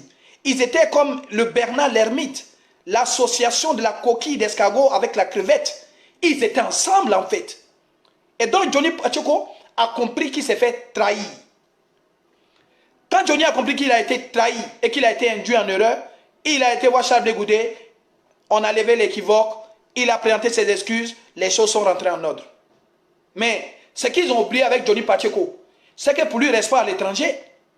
Il va falloir maintenant attaquer et tout ceux qui l'ont induit en erreur. Voilà comment Johnny Pacheco commence à expliquer que le sieur Stéphane Kipré, en gros, quand il dit qu'il est généreux, quand il prend des cas, il paye des cas à 10 euros, etc., c'est l'argent qu'il a collecté auprès de tous les chefs d'État, amis du président Laurent Gbagbo, dont il a visité, notamment en Guinée équatoriale, notamment au Sénégal, notamment en Afrique du Sud, etc. Et que, au nom du président Laurent Gbagbo, c'est organisé un racket général d'anciens chefs d'État qui sont soucieux du devenir du président Laurent Gbagbo. Et la cause qu'il évoquait et tout pour avoir ces sous-là était simplement le fait que si on ne manifestait pas, le président Laurent Gbagbo pouvait sombrer dans l'ornière et que le président Laurent Gbagbo, sa cause ne serait pas entendue. Et que pour que sa cause soit entendue, il faut des manifestations. Et que les manifestations coûtent, et que l'organisation des manifestations coûte, les banderoles coûtent, etc. Ça, c'est pas moi qui le dis. Johnny commence à expliquer. Il fait comprendre que Stéphane Kipré a un passeport diplomatique sénégalais et qui s'appellerait Issa Sissé Malik, etc. Stéphane Kipré porte alors plainte contre Johnny Pacheco. Mais ce n'est pas ça qui est le plus important. Le plus important, c'est comment la plainte arrive dans la boîte aux lettres exacte de Johnny Pacheco, en temps et en heure. Et dans une discussion avec Johnny, Johnny me dit que lui, il est convaincu que c'est Maître Abiba Touré qui a remis son adresse à Stéphane Kipré.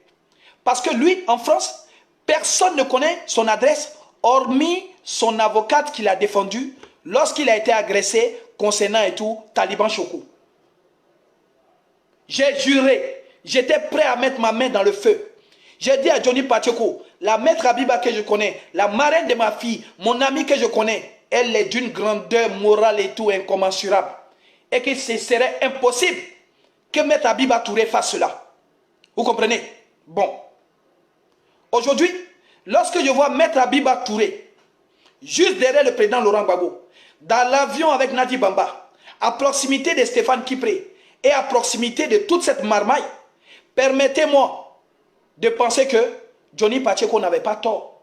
Permettez-moi de dire, moi qui avais parlé avec autant d'assurance, aujourd'hui j'aimerais dire à Johnny, oui, j'y pense. Oui, il y a une forte probabilité. Oui, il y a possibilité qu'il y a eu porosité entre Maître Abiba Touré et le sieur Stéphane Kipré concernant la plainte concernant. Voilà. Vous comprenez? Donc, quand je vous dis que cette résistance-là, nous avons vu. Donc, regardez un peu toute cette configuration. Alors, dans une note de nos conversations, il était question du porte-parole là. Vous avez vu la dernière fois l'émission où Alain Toussaint était journaliste, il devait poser des questions à M. Kone Katina. Moi, j'ai rigolé de voir les Ivoiriens dire que Kone Katina, il a survolé le débat, qu'il est très intelligent, monsieur le ministre. Mais c'est parce qu'il est intelligent qu'il a été ministre. Personne n'a jamais remis en cause l'intelligence et tout du ministre Katina. Ce qu'on remet en cause, et ce jour-là, vous n'avez pas vu la même chose que moi. Voilà un ministre qui est en train de vous dire que lui, avec le gouvernement ivoirien, ils sont partenaires. Ils sont en train de travailler pour le retour du président Laurent Gbagbo. Ils sont partenaires. Et donc, d'ailleurs, il leur dit merci pour les démarches qu'ils font. D'accord. Donc, Kone Katina, revenu fraîchement d'exil, dans des conditions qu'on ne sait pas. Damana Picasse, revenu fraîchement d'exil, dans des conditions qu'on ne sait pas. Qui s'adonnent même à des meetings et qui vont même jusqu'à être invités sur les plateaux télé. Ça ne vous interpelle pas. Il remercie le pouvoir Ouattara. Ça ne vous interpelle pas. Il faut arrêter le combat pour la justice. Membre du FPI marmailleur, il faut arrêter le combat pour la justice. Parce que si vous combattez pour la justice, vous n'êtes pas juste. Vous n'êtes pas juste. Vous êtes mauvais. Vous êtes ingrat. Votre mémoire, elle est sélective. Vous posez des actes à géométrie variable. Ça veut dire que vous pouvez condamner les propos de Modo parce que vous n'aimez pas son nez. Et puis vous pouvez condamner les propos de Balouna Balou parce que vous n'aimez pas son nez. Mais si les mêmes propos sont prononcés et tout par Damana Picasse, Si les mêmes propos sont prononcés et tout par Kone Katina, mais dans ce débat-là, avec Alain Toussé, Kone Katina dit que tout le monde doit prendre sa part de responsabilité dans la crise ivoirienne. Mais si nous, on s'assied dans une vidéo, et puis on dit oui, de toutes les façons, on passe notre temps à accuser Ouattara. Mais en somme, tous les Ivoiriens que nous sommes, chacun doit prendre sa part de responsabilité. Chacun doit prendre sa part de responsabilité, y compris le président Laurent Gbagbo. Si un Ivoirien avait dit ça, à part Kone Katina, vous allez faire quoi? Vous allez les lyncher. Que pourquoi le président Laurent Gbagbo n'a pas de responsabilité? Que pourquoi vous allez faire les danses folkloriques bêtées pour nous donner ici? Mais vous pensez que la vie tourne autour de vous, quoi? La vie ne tourne pas autour de vous, hein? Ça là, 2 jours là, je vais enlever ça dans vos yeux. Vous pensez que la Côte d'Ivoire vous appartient? Vous pensez que vous avez droit de vie ou de mort, ou de cessation de guerre, de paix ou de réconciliation? Ça veut dire que quand vous êtes content, toute la Côte d'Ivoire doit sourire. Quand vous êtes fâché, toute la Côte d'Ivoire doit être fâchée. Quand vous êtes en guerre, toute la Côte d'Ivoire doit être en guerre. De quelle responsabilité parle-t-on? Ça veut dire que vous partez en exil 10 ans. Ceux qui ont fait les premiers pas avec le pouvoir Ouattara, vous dites que ce sont les traîtres. Ceux qui ont décidé très vite de rentrer dans le jeu politique, vous dites que ce sont les traîtres.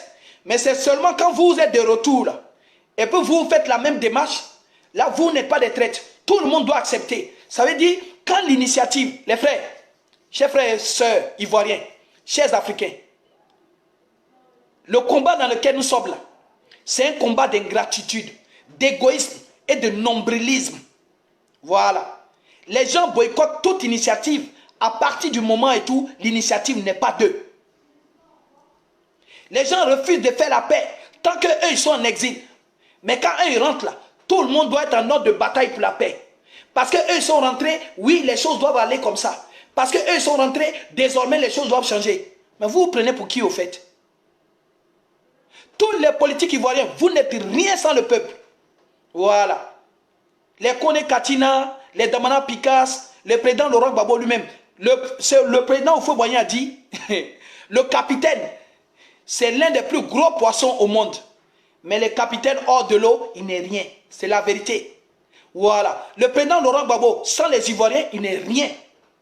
Voilà. Donc en France ici, là, en Europe, là, les hommes politiques, ils ont compris très tôt que leur salut, leur devenir, leur carrière, tout ce qu'ils posent comme acte n'a de force que par rapport à leur légitimité. Et que cette légitimité-là, ils la tiennent du peuple. Donc ils respectent le peuple. Ils respectent la vie du votant. Ils respectent la vie et tout du sympathisant. Partagez la vidéo.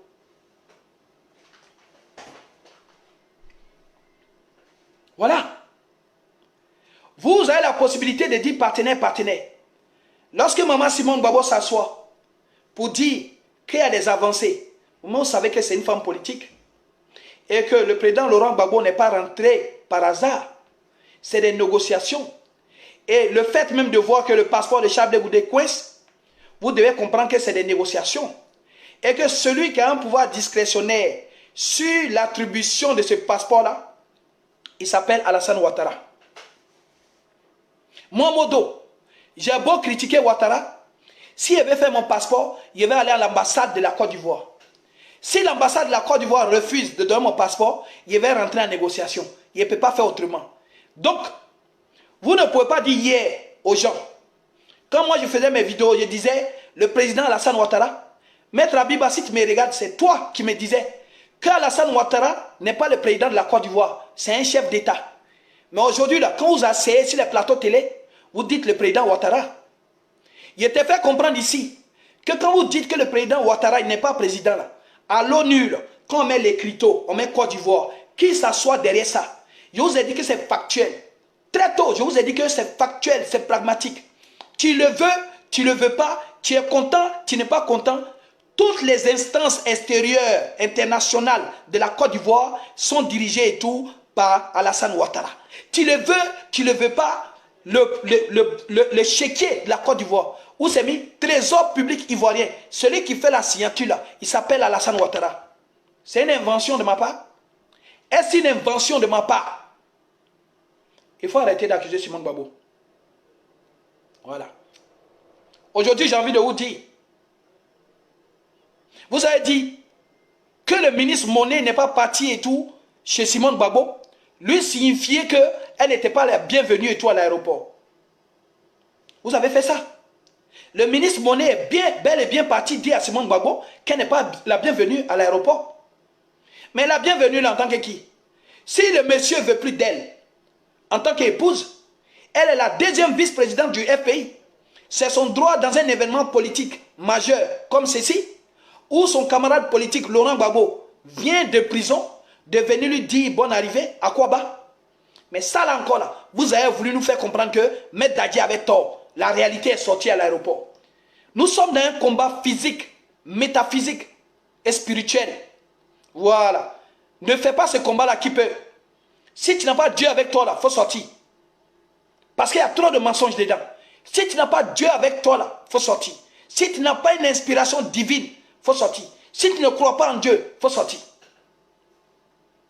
Donc si maman Simone Gbagbo, elle avait écouté ces messages-là, et qu'elle n'était pas venue et tout à l'aéroport, jusqu'à aujourd'hui là, le président Laurent Gbagbo ne lui aurait pas rendu visite.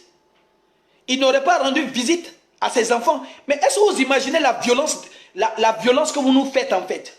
Est-ce que vous imaginez la violence de ce que vous voulez nous imposer? Est-ce que vous imaginez la violence de ce que vous voulez qu'on accepte en fait? Et maman Simone Gbagbo vient. Vous êtes trahis. Vous êtes honnis. Et on voit Nadi Bamba dans tous ses états. Ça suffit. Elle ne saluait pas. Ça suffit. Elle ne saluait pas. Son attitude là, l'attitude de Nadi Bamba que vous avez vu là, c'est son attitude depuis Bruxelles. C'est son attitude depuis l'AE. C'est elle qui gère tout, des mains des maîtres. Il y a des gens là, ils ont rendu visite au président Laurent Gbagbo. Elle prend les téléphones, elle garde. C'est la condition. On garde ton téléphone. Sinon, tu ne vois pas le président Laurent Gbagbo. C'est elle qui gère. Tout ce que vous avez vu en train de bouger et tout là, c'est ses employés. Les Stéphane Kipré, les gars du corps, tous les plaisantés, tous les repéros qui étaient là, ce sont ces valets. Ce sont ces valets. Je ne sais pas comment vous dire ça. Je suis parti, j'ai vu pour moi. Ce sont ces valets. Les Michel Gali, tout ça là. Tous ceux qui écrivent en son nom là, sont ces valets. Rosso Panacob, tout ce que vous voulez, ce sont ces valets. Oui. Quand ils ont serré la vis là, tous ceux qui avaient des besoins financiers, puis elle a décaissé, elle a décaissé, elle a décaissé. Voilà. Ceux qui étaient dignes sont partis. Les Lida Kwasi, le ministre Michel Amani, les Ake Agbo, tous ceux. Mais vous ne connaissez pas le nombre de ministres du président Laurent Gbagbo? Ils sont où? Il y en a qui sont sortis de cette marmaille-là depuis. Parce que la façon de fonctionner, ils n'ont pas aimé. Les Aboudraman Sangaré ont eu tous les problèmes. Parce que cette façon de fonctionner, ils n'ont pas aimé. Vous comprenez? C'est ça la réalité. Aujourd'hui, tout ce que vous voyez autour du président Laurent Gbagbo, qu'il soit à Daoukro, qu'il soit où, tout ce que vous voyez à côté et tout, c'est les repéros. C'est moi qui dis ça. Comment vous pouvez comprendre que quelqu'un est président d'un parti qui est l'UNG, mais qui ne s'attelle pas et tout à dire ses ambitions politiques à la Côte d'Ivoire, qu'il est incapable d'expliquer son programme, mais tout ce qui l'intéresse, c'est de tourner autour de son beau-père. Son beau-père. Lequel beau-père même là, il ne veut même plus épouser sa fille. Bon, quand tu n'es pas épousé la fille là, tu fais quoi autour du monsieur? Tu fais quoi à côté du monsieur? Les frères, vous ne savez même pas dans quoi nous sommes. Ici là, j'aimerais vous dire ce soir que le président Laurent Gbagbo est otage. C'est moi qui vous dis ça. Je continue de dire, libérez le président Laurent Gbagbo. Vous pensez que le président Laurent Gbagbo est libre? Vous pensez que le président Laurent Gbagbo est libre? Le président Laurent Gbagbo n'est pas libre du tout. Le président Laurent Gbagbo est otage. Oui, on lui impose des choses. Oui, on lui impose une femme. Oui, on lui impose une religion, d'où sa sortie à l'église catholique. Oui, on lui impose des choses. Tout ce que le président Laurent Gbagbo est en train de faire, oui, le président Laurent Gbagbo n'est pas encore sorti de l'auberge. Ça là, écoutez bien cette vidéo-là et gardez-la. Le président Laurent Gbagbo n'est pas encore sorti de l'auberge. Le président Laurent Gbagbo n'a pas encore retrouvé... Mais le président Laurent Gbagbo, c'est un insoumis. Le président Laurent Gbagbo qu'on a connu, c'est celui-là qui croise les pieds de moi au feu boyer. Il lui dit ce qu'il veut quand il veut. Ce n'est pas le président Laurent Gbagbo qui cherche ses mots. Ce n'est pas le président Laurent Gbagbo qui va tourner longtemps comme ça alors que son peuple a souffert, alors que lui-même l'a souffert, alors que lui-même, il connaît les enjeux de ce combat-là, venir se pavaner, aller et tout dans un mariage au Congo, nous distraire que le président Laurent Gbagbo s'exprime depuis le Congo. Ils nous font des déclarations. Oui, l'heure viendra où je vais parler. Le président Laurent Gbagbo, c'est Lumumba. Congo, c'est son pays. C'est là-bas, il va s'adresser aux Ivoiriens. C'est la marmaille, les frères. Ils sont dans quelque chose. Tous les services de communication, ils sont dans quelque chose. Maître Abiba a fait comprendre que désormais, tous ceux qui disent de façon abusive le nom du président Laurent Gbagbo, ils vont bloquer les comptes. Vous savez bloquer les comptes et puis les RDA insultaient le président Laurent Gbagbo ici, les traitaient de tous les noms. Vous savez bloquer les comptes et pendant qu'on était ensemble ici, là, on traitait le président Laurent Gbagbo de tous les noms et que c'était nous qui venions sur la toile et tout pour donner le droit de réponse. Vous savez bloquer. Aujourd'hui, c'est les pro-Gbagbo que vous avez bloqué. Quand il s'agit de nous, vous avez la force. Quand il s'agit de faire des choses entre nous, vous sortez les muscles. Mais nous, on tient à vous dire que nous, on n'a pas peur. Et que chaque fois qu'il aura la vérité à dire quelque part, nous leur dirons. Si le président Laurent Gbagbo est otage, et nous savons qu'il est otage, nous le dirons. Ok? Pour terminer sur le point d'Alain Toussaint. Alain Toussaint, lors de cette interview-là avec Kone Katina, vous avez vu qu'il était trop d'attaques. Voilà. Et vous expliquer vite fait, en une phrase, le rôle d'Alain Toussaint. Alain Toussaint, il a été refusé de rendre visite au président Laurent Gbagbo. C'est Nadi Bamba qui l'a fait. Alain Toussaint, il était tout le temps avec lui. Alain Toussaint, c'est celui-là qui m'a donné le passeport de Maître Vergès et de Roland Dumas. Quand au firmament de la crise, dans les profondeurs de la crise, vous avez vu en Côte d'Ivoire, ok? Maître Jacques Vergès et Maître Roland Dumas, ancien premier ministre de France, venir prêter main forte au président Laurent Gbagbo, c'était l'œuvre de l'agenda, n'est-ce pas, de Alain Toussaint. Donc dites-lui merci. À cette époque-là, embargo sur les médicaments, embargo sur tous les ministres et tout du président de la République de Côte d'Ivoire, Laurent Gbagbo. Personne ne peut sortir, personne ne peut rentrer. Écoutez bien ce qu'il vous dit. Hein.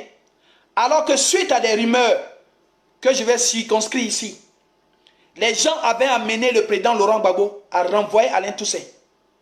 Écoutez bien, Alain Toussaint, lorsque la crise en Côte d'Ivoire commence, le président Laurent Gbagbo, sur des rumeurs, sur des dénonciations, calomnieuses ou vraies, je n'en sais rien, avait renvoyé Alain Toussaint. Alain Toussaint était à Paris. La crise éclate. Personne ne peut sortir. Alain Toussaint, moi, Niali Franck, Elisha Gbagbo, Armand Dago du COGEP, on constate que nous avons un déficit de communication. Et qu'aujourd'hui, Touré Mamadou, Soro Guillaume, toutes ces personnes-là sont sur les plateaux télé pour expliquer le bien fondé et tout de l'arrivée, en tout cas au pouvoir prochaine d'Alassane Ouattara. Et donc, la réplique de la communication doit s'organiser. Voilà comment est-ce que nous, on approche Alain Toussaint pour lui trouver les plateaux télé. À cette époque-là, les maîtres Abiba Touré ne parlaient pas.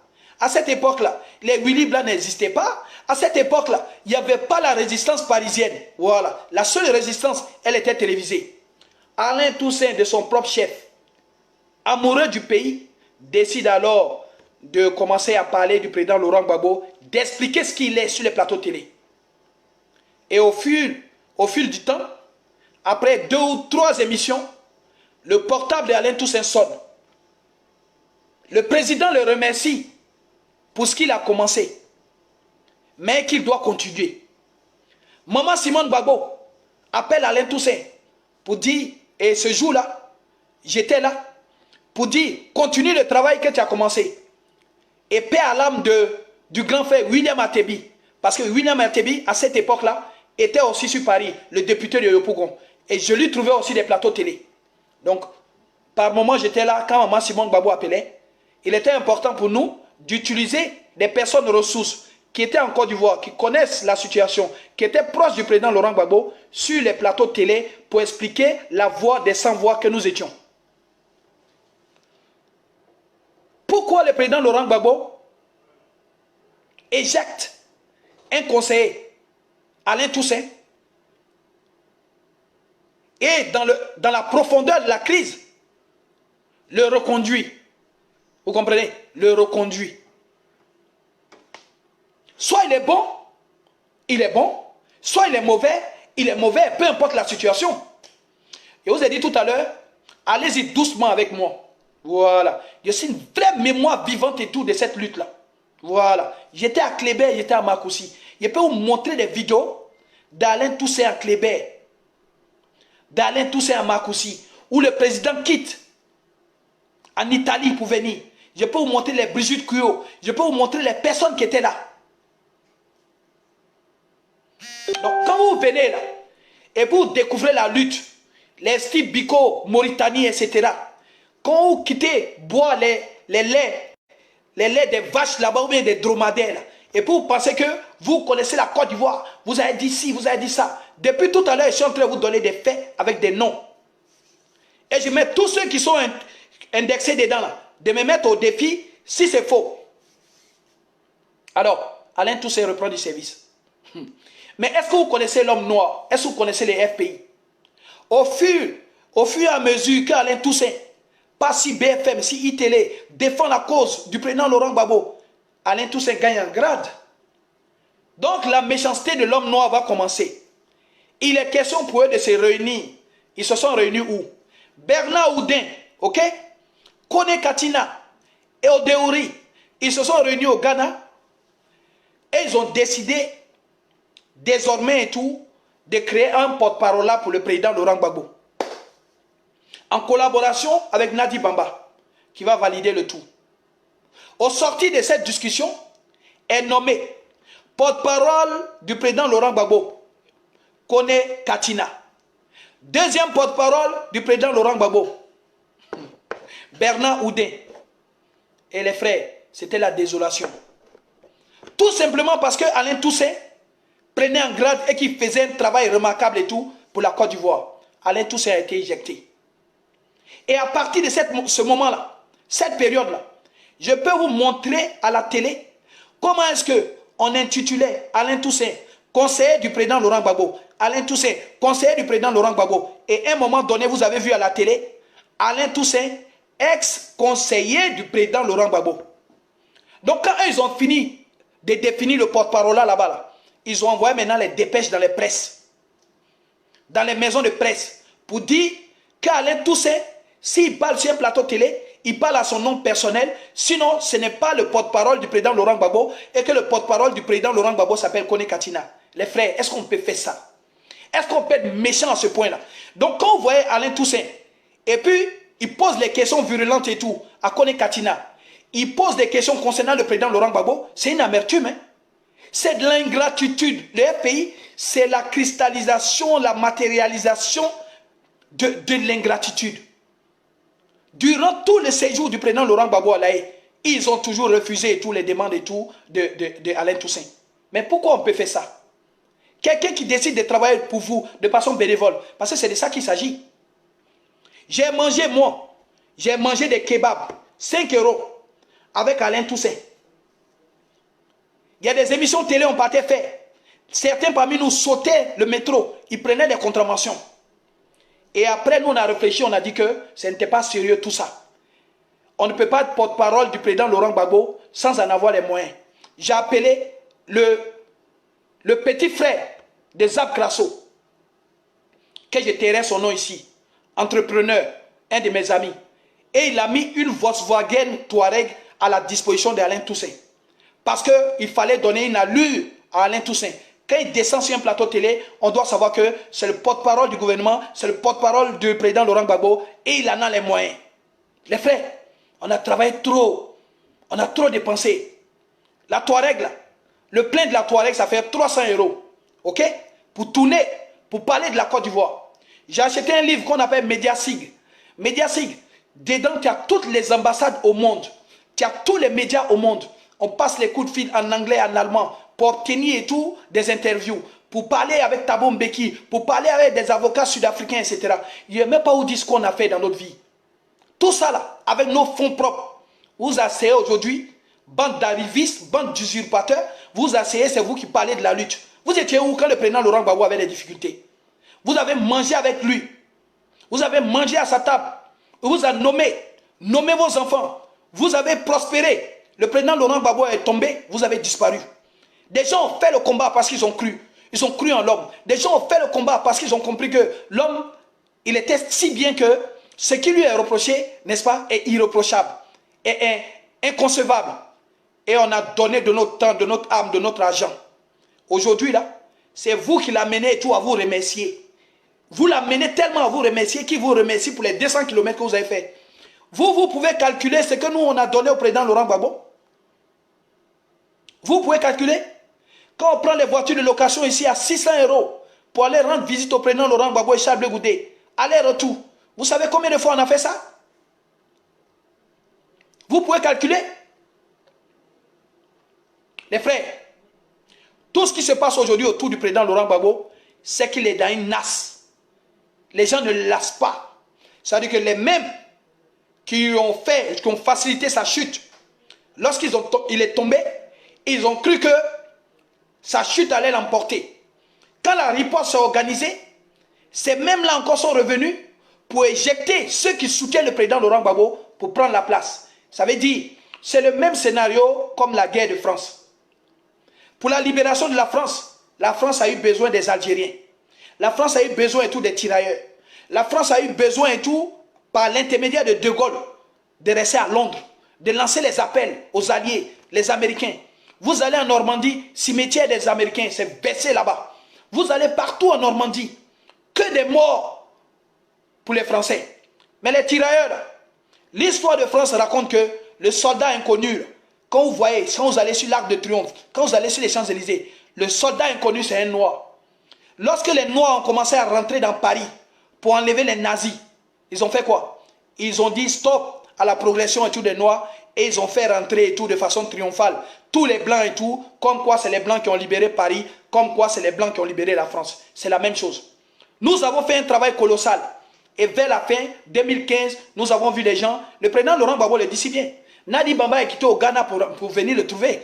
Mais avant qu'elle vienne le trouver là, et ceux qui étaient là-bas. Voilà. Avant qu'elle vienne le trouver là, et ceux qui étaient là-bas. C'est comme quand on parle de Christophe Colomb. On dit Christophe Colomb et tout a découvert l'Amérique.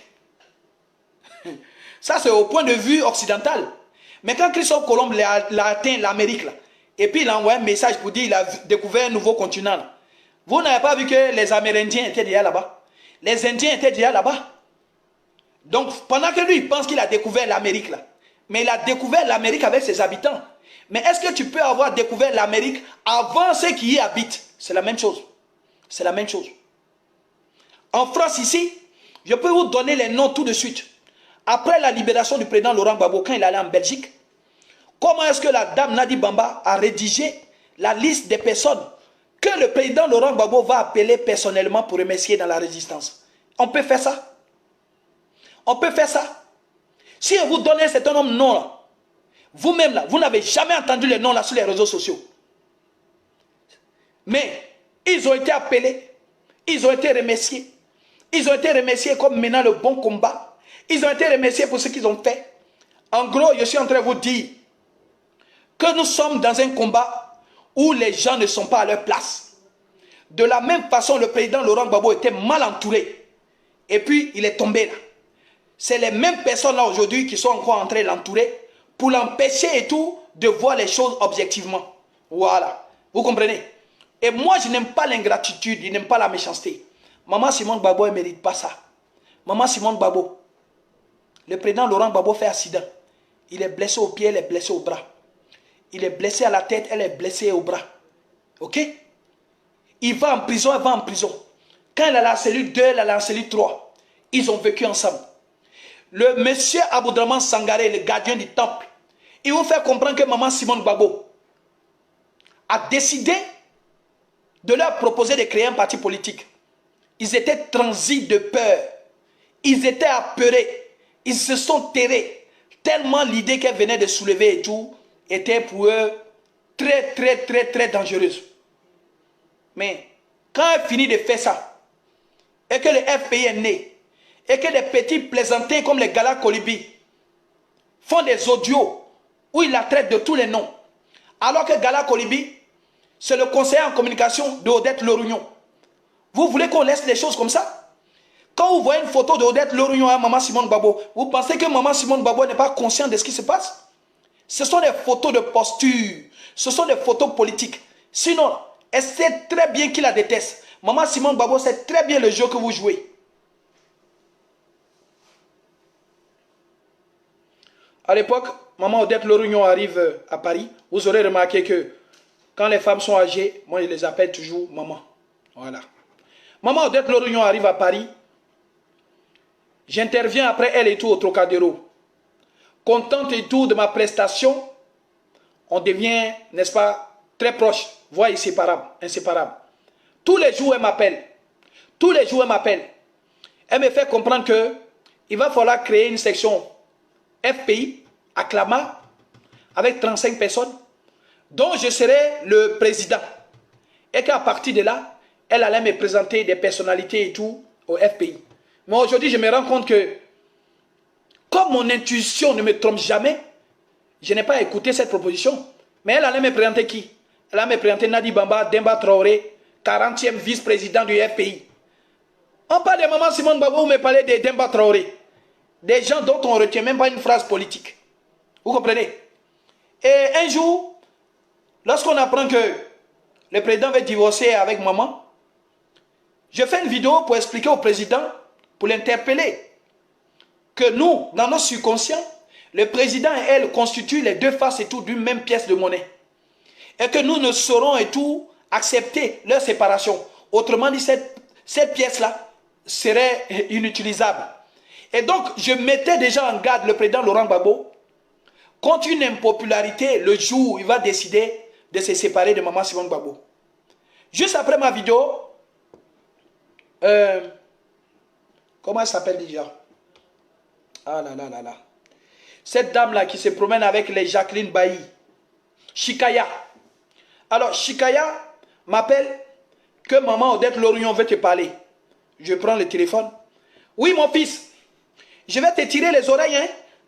Ta vidéo que tu as faite là. Tu sais que papa, il n'aime pas qu'on parle de sa vie privée. Il a écouté la vidéo, il n'aime pas qu'on parle de sa vie privée. Il a dit, mais maman, il n'aime pas parler de sa vie privée.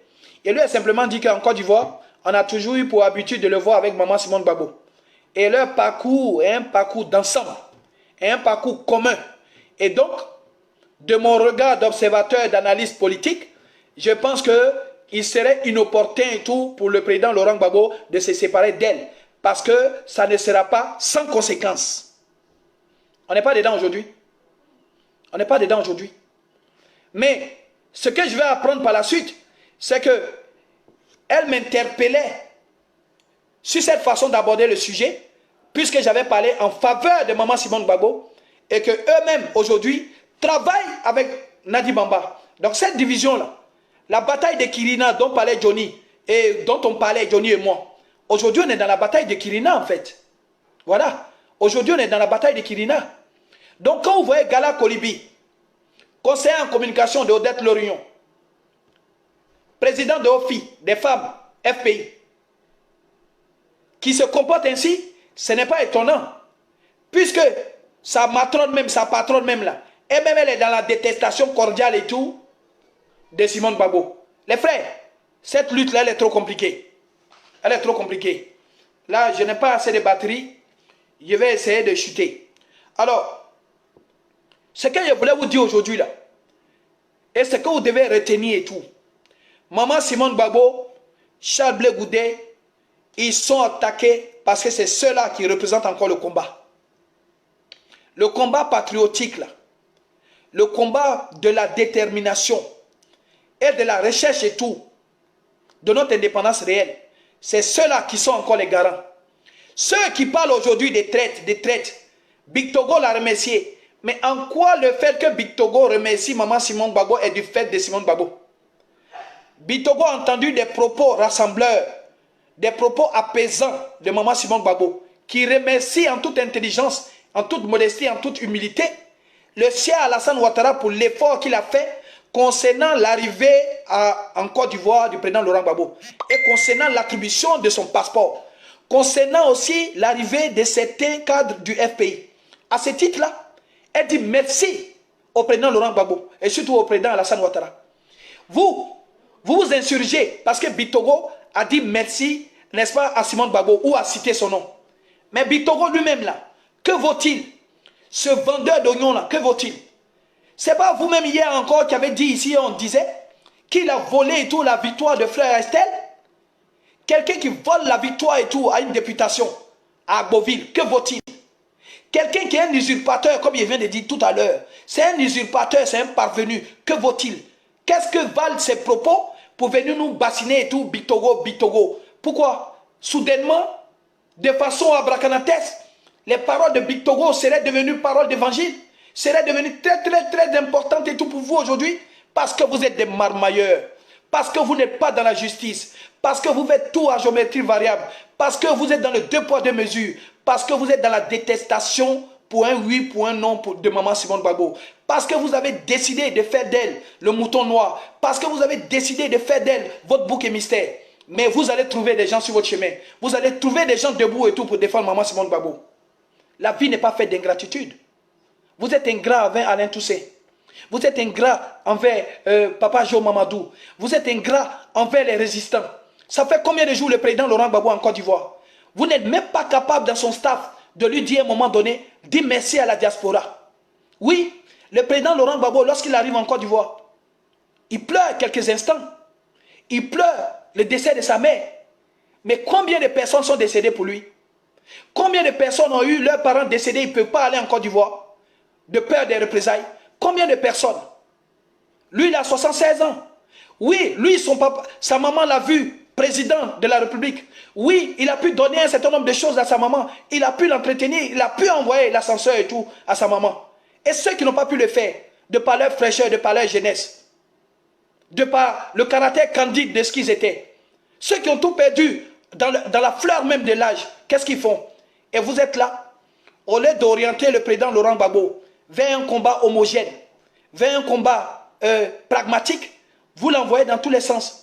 Vous prenez le monsieur, vous l'envoyez à Daoukro, vous lui mettez des baskets lourdes comme pour les randonneurs français, des baskets lourdes comme les skis. Le monsieur, il fait 2-3 pas, il a oublié de s'arrêter pour se reposer. Tellement les baskets pèsent.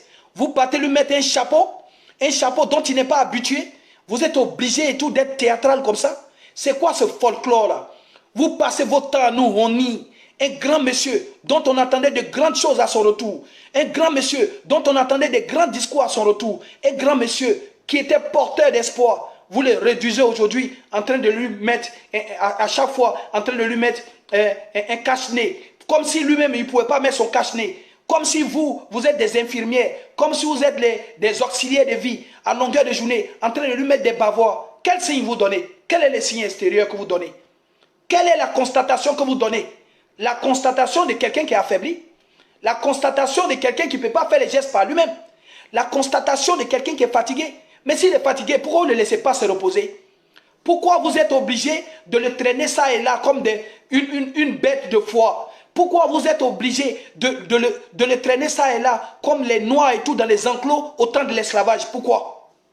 Pourquoi? Dites-nous. Quand nous disons qu'il doit être d'attaque, vous dites qu'il est fatigué, il se repose. Mais en même temps que vous dites qu'il se repose, en même temps que vous l'exposez et tout, comme un objet au musée d'Orsay. Pourquoi? Vous n'êtes pas juste. Je suis triste d'avoir marché avec certains d'entre vous. Je suis triste d'avoir perdu mon temps avec certains d'entre vous. Vous n'êtes pas juste. Vous n'êtes pas bien. Vous êtes mauvais. Vous êtes d'une autre race. Vous nous perdez le temps. Vous perdez le temps à un combat. Mais le combat, il fait mal. Pourquoi? Parce que trop de personnes ont cru dans ce combat-là et ils sont décédés. Le combat, aujourd'hui, ma douleur, c'est laquelle? C'est pas que j'ai perdu quoi que ce soit, mais il y a des gens qui sont décédés pour ce combat-là. Et vous, malgré l'ampleur des pertes des vies humaines, vous rigolez. Ce qui vous intéresse, c'est de prendre une photo. Oui, regardez le président Laurent Gbagbo. Ça fait la 3e fois maintenant qu'il descend pour aller faire pipi. Ça ne vous gêne pas. Que quelqu'un qui est dans un cortège avec vous fasse une vidéo dégradante du président Laurent Gbagbo en train de pisser debout. Ça ne vous intéresse pas. Là, ça passe crème. Il n'y a pas, non, vous n'êtes pas offusqué. Ça ne vous dit rien. Mais c'est quand quelqu'un dit que le président Laurent Gbagbo doit s'exprimer. Oui, ce n'est pas ton camarade. Mais celui qui le filme en train de faire pipi, là, ça ne vous intéresse pas. Quand Kone Katina dit que le gouvernement, c'est les partenaires, ça ne vous intéresse pas. Quand Damana Pika, c'est lui, alors que nous tous, on a insulté Kakabe ici, vont dans le bureau de Kakabe pour lui dire merci pour les efforts qu'il a fait, en tout cas pour la transition qu'il a fait pour qu'eux soient arrivés. Quand ils vont le remercier, ça ne vous intéresse pas. Mais c'est quand Maman Simone Gbagbo parle, là vous avez les hémorroïdes. Chers frères et sœurs, soyez salués depuis vos positions. J'aimerais simplement vous dire ici, là, que le président Laurent Gbagbo n'est pas encore libre. Le rôle d'un cyberactiviste n'est pas de venir répéter ce que les gens disent. Le rôle d'un cyberactiviste n'est pas d'avoir peur des critiques. Le rôle d'un cyberactiviste n'est pas de se cacher derrière des postures. Lorsque vous avez quelque chose à dire, dites-le. La vérité grandit, la vérité vous affranchira. Dites la vérité. Au commencement était la parole et la parole était vérité. Soyez salués depuis vos positions. Voilà. Et faites l'effort de libérer Alex Zaté. Quand on envoie quelqu'un travailler et qu'il travaille, quand il a arrêté, quand vous envoyez quelqu'un faire un braquage, qu'il a arrêté, ne vous cachez pas. Faites l'effort de libérer Alex Zaté. Depuis la nuit des temps, vous êtes comme ça. Vous avez des choix comme ça, vous êtes sélectif. Gala Kolibi va être arrêté. Vous avez fait mains et pieds ici pour lui trouver des avocats. Il est sorti de là-bas, vous l'avez envoyé en France. Parce qu'il est dans votre jeu, parce qu'il est avec vous. Vous lui avez fait, n'est-ce pas, éditer Gala Kolibi. Ce colibri-là, Gala Kolibri. Lui, il a écrit un livre, Broutage politique, aux éditions Harmattan. Même 50 exemplaires, il n'a pas pu vendre. Tellement vous êtes des merveilleux et des parvenus. Quelle histoire, lui, il va raconter et puis les gens vont payer. Mais tellement, ceux qui travaillent pour vous, vous voulez les mettre bien. Vous voulez prouver aux gens que vous soutenez, etc. Continuez de soutenir Alex Zaté. Continuez. Les frères, je tiens à vous dire ici, là, que tout ce qui se passe aujourd'hui en Côte d'Ivoire, c'est une relation de cause à effet. Les gars du corps de Maman Simone Gbagbo sont encore en prison à dessein. Charles Blé Goudé n'a pas encore eu son passeport à dessein. Serge Kofi le drone, il est en prison à dessein. Ok? Il y a un camp là. Quand tu n'es pas à eux, si tu t'amuses, tu vas en prison. Il y a un camp là. Si tu n'es pas à eux, si tu t'amuses, tu dures en prison.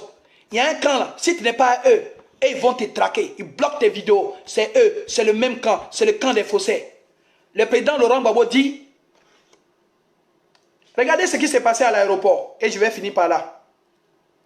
Nous savons très bien que le FPI est divisé. Nous savons très bien que le FPI, il va falloir s'unifier. Mais les marmailleurs, dans tous les parcours, voulaient vous montrer, depuis l'aéroport jusqu'au QG où le président a fait son discours, ils voulaient vous montrer que le président a choisi le camp à son endou. Lorsque Afin Guessan est dans le pavillon d'honneur et qu'il décide de ne pas passer là-bas sciemment pour laisser Afin Guessan et sa délégation, vous n'avez pas honte? Et vous allez vous lever demain pour parler de réconciliation en Côte d'Ivoire? Vous n'arrivez même pas à reconstruire et à réconcilier un groupuscule. Vous allez venir nous parler de moralité pour dire que les Ivoiriens doivent s'unir. Tant que les Ivoiriens doivent écouter ce message-là, tant que le FPI n'aura pas fait la paix en son sein, tant que le FPI n'aura pas fait la paix et se réconcilier, n'acceptez pas qu'un seul membre du FPI vienne vous parler de réconciliation. Oui, un peuple il se respecte quand il est digne. Un peuple est respecté par les gouvernants et tout, lorsque ce peuple-là, il est déterminé. C'est à vous d'apporter la détermination. Vous êtes cyberactiviste, c'est à vous de revendiquer un certain nombre de choses. Oui, c'est à vous. C'est à vous de refuser un certain nombre de compromissions. Et lors de leur discours, le président Laurent Gbagbo qui dit, je suis debout, je suis un soldat, je suis le soldat, je me mets à la disposition du secrétaire général. regardez le secrétaire général à qui on se met à la disposition. Regardez le secrétaire général à son adou. Les grands frères, si à un moment donné, vous êtes dépassé par l'histoire de la Côte d'Ivoire, si vous êtes dépassé et tout par la politique ivoirienne, asseyez-vous. Asseyez-vous, laissez la jeunesse faire autre chose. Parce qu'on va aller fatalement vers ça. Si vous ne vous asseyez pas, nous, on va vous faire asseoir. Voilà. Parce que nous, on ne va pas tourner derrière vous. Hein. Vos caprices et tout, là, des personnes âgées, nous, on ne va pas tourner derrière vous. Hein. Nous, on ne va pas tourner derrière vous. Ça ne va pas durer. Là, on vous laisse juste un répit. On vous regarde. Quand vous partez là, vous tournez vos films là, de Bollywood là. Allez-y réclamer le logo là. Le président Laurent Gbagbo est en prison. Oui, Afi n'a qu'à donner le logo. Afi doit donner le logo. Logo là, c'est pas pour Afi. Afi n'a qu'à donner le logo. Vous là, vous nous avez pompé jusqu'à on a enfariné Afi N'Guessan. Mais on a compris très tôt que Afi N'Guessan disait que vous êtes des faussaires. Les faussaires, et puis il a cité les noms. Donc c'est pas moi que vous allez poursuivre. Si vous me poursuivez, poursuivez Afi N'Guessan. Afi N'Guessan dit que vous êtes des faussaires. Et nous on répète ça, vous êtes des faussaires. Vous êtes des faussaires. Vous avez voulu forcément que le président Laurent Gbagbo s'affiche avec vous pour dire que c'est votre camp qu'il a choisi. Revenons maintenant dans la République et puis regardons qui doit utiliser le logo, qui a le logo, qui a l'autorisation du logo. C'est ça là, ça nous intéresse. Ce film, on attend. Laissez maman Simone Gbagbo tranquille. Allez-y chercher Afi N'Guessan 2 jours là pour que la justice se prononce, que les Ivoiriens regardent. Bande de faussaires. Chers frères et sœurs africains, chers Ivoiriens, chers sœurs, bonne soirée à tous, soyez salués depuis vos positions. Dans ma vidéo de demain, je reviendrai et tout sur la vision. Je reviendrai sur la vision. Ce qui a fait qu'on est rentré dans le combat là, je vais rappeler ça. Maintenant, si les faussaires, ils ne peuvent pas permettre au président Laurent Gbagbo de venir revêtir le manteau de ce combat là avec la vision, et s'ils poussent le président Laurent Gbagbo à rester en marge de la vision, on va laisser le président Laurent Gbagbo. Voilà. Ça là aussi, j'aimerais vous annoncer ça. Soutien au président Laurent Gbagbo. Fier. Fier, sans détermination. Mais quand tu soutiens quelqu'un, que tu es fier de lui, cela ne veut pas dire que tu ne peux pas trouver des griefs et tout par moment. Cela ne veut pas dire que tu n'as pas le droit de lui dire la vérité. Cela ne veut pas dire que tu n'as pas le droit de faire les suggestions. Parce qu'aujourd'hui, ils sont en train de violer votre conscience en fait. Ils savent tellement que vous aimez le président Laurent Gbagbo qu'ils utilisent le président Laurent Gbagbo comme une monnaie d'échange. Non, si tu aimes le président Laurent Gbagbo, tu ne dois pas parler de sa vie privée. Quand la vie privée vient à l'aéroport, on parle de ça. Bien. Oui, si tu aimes le président Laurent Gbagbo, oui, tu dois comprendre un certain nombre de choses. C'est la vision. Et la vision, elle est laquelle aujourd'hui? Dites au président Laurent Gbagbo de venir nous rappeler la vision. Nous, on va entendre ça un peu. Qui vient nous rappeler la vision? Nous, on va vous pousser, tous les cyberactivistes doivent aborder dans ce sens-là. Pousser le président Laurent Gbagbo à venir parler.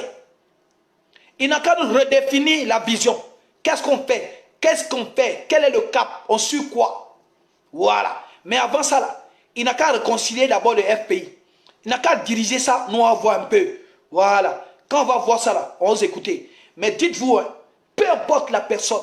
En Côte d'Ivoire, il n'y a pas de Dalai Lama. Peu importe la personne, il n'y a pas de prophète. On vous suit parce qu'il y a une vision. Si on n'est plus dans la vision, vous dégagez. Peu importe la personne. Je répète encore. Peu importe la personne. La vision, là. Si vous n'avez pas suivi la vision, on vous dégage. Soyez salués depuis vos positions. Ciao, ciao.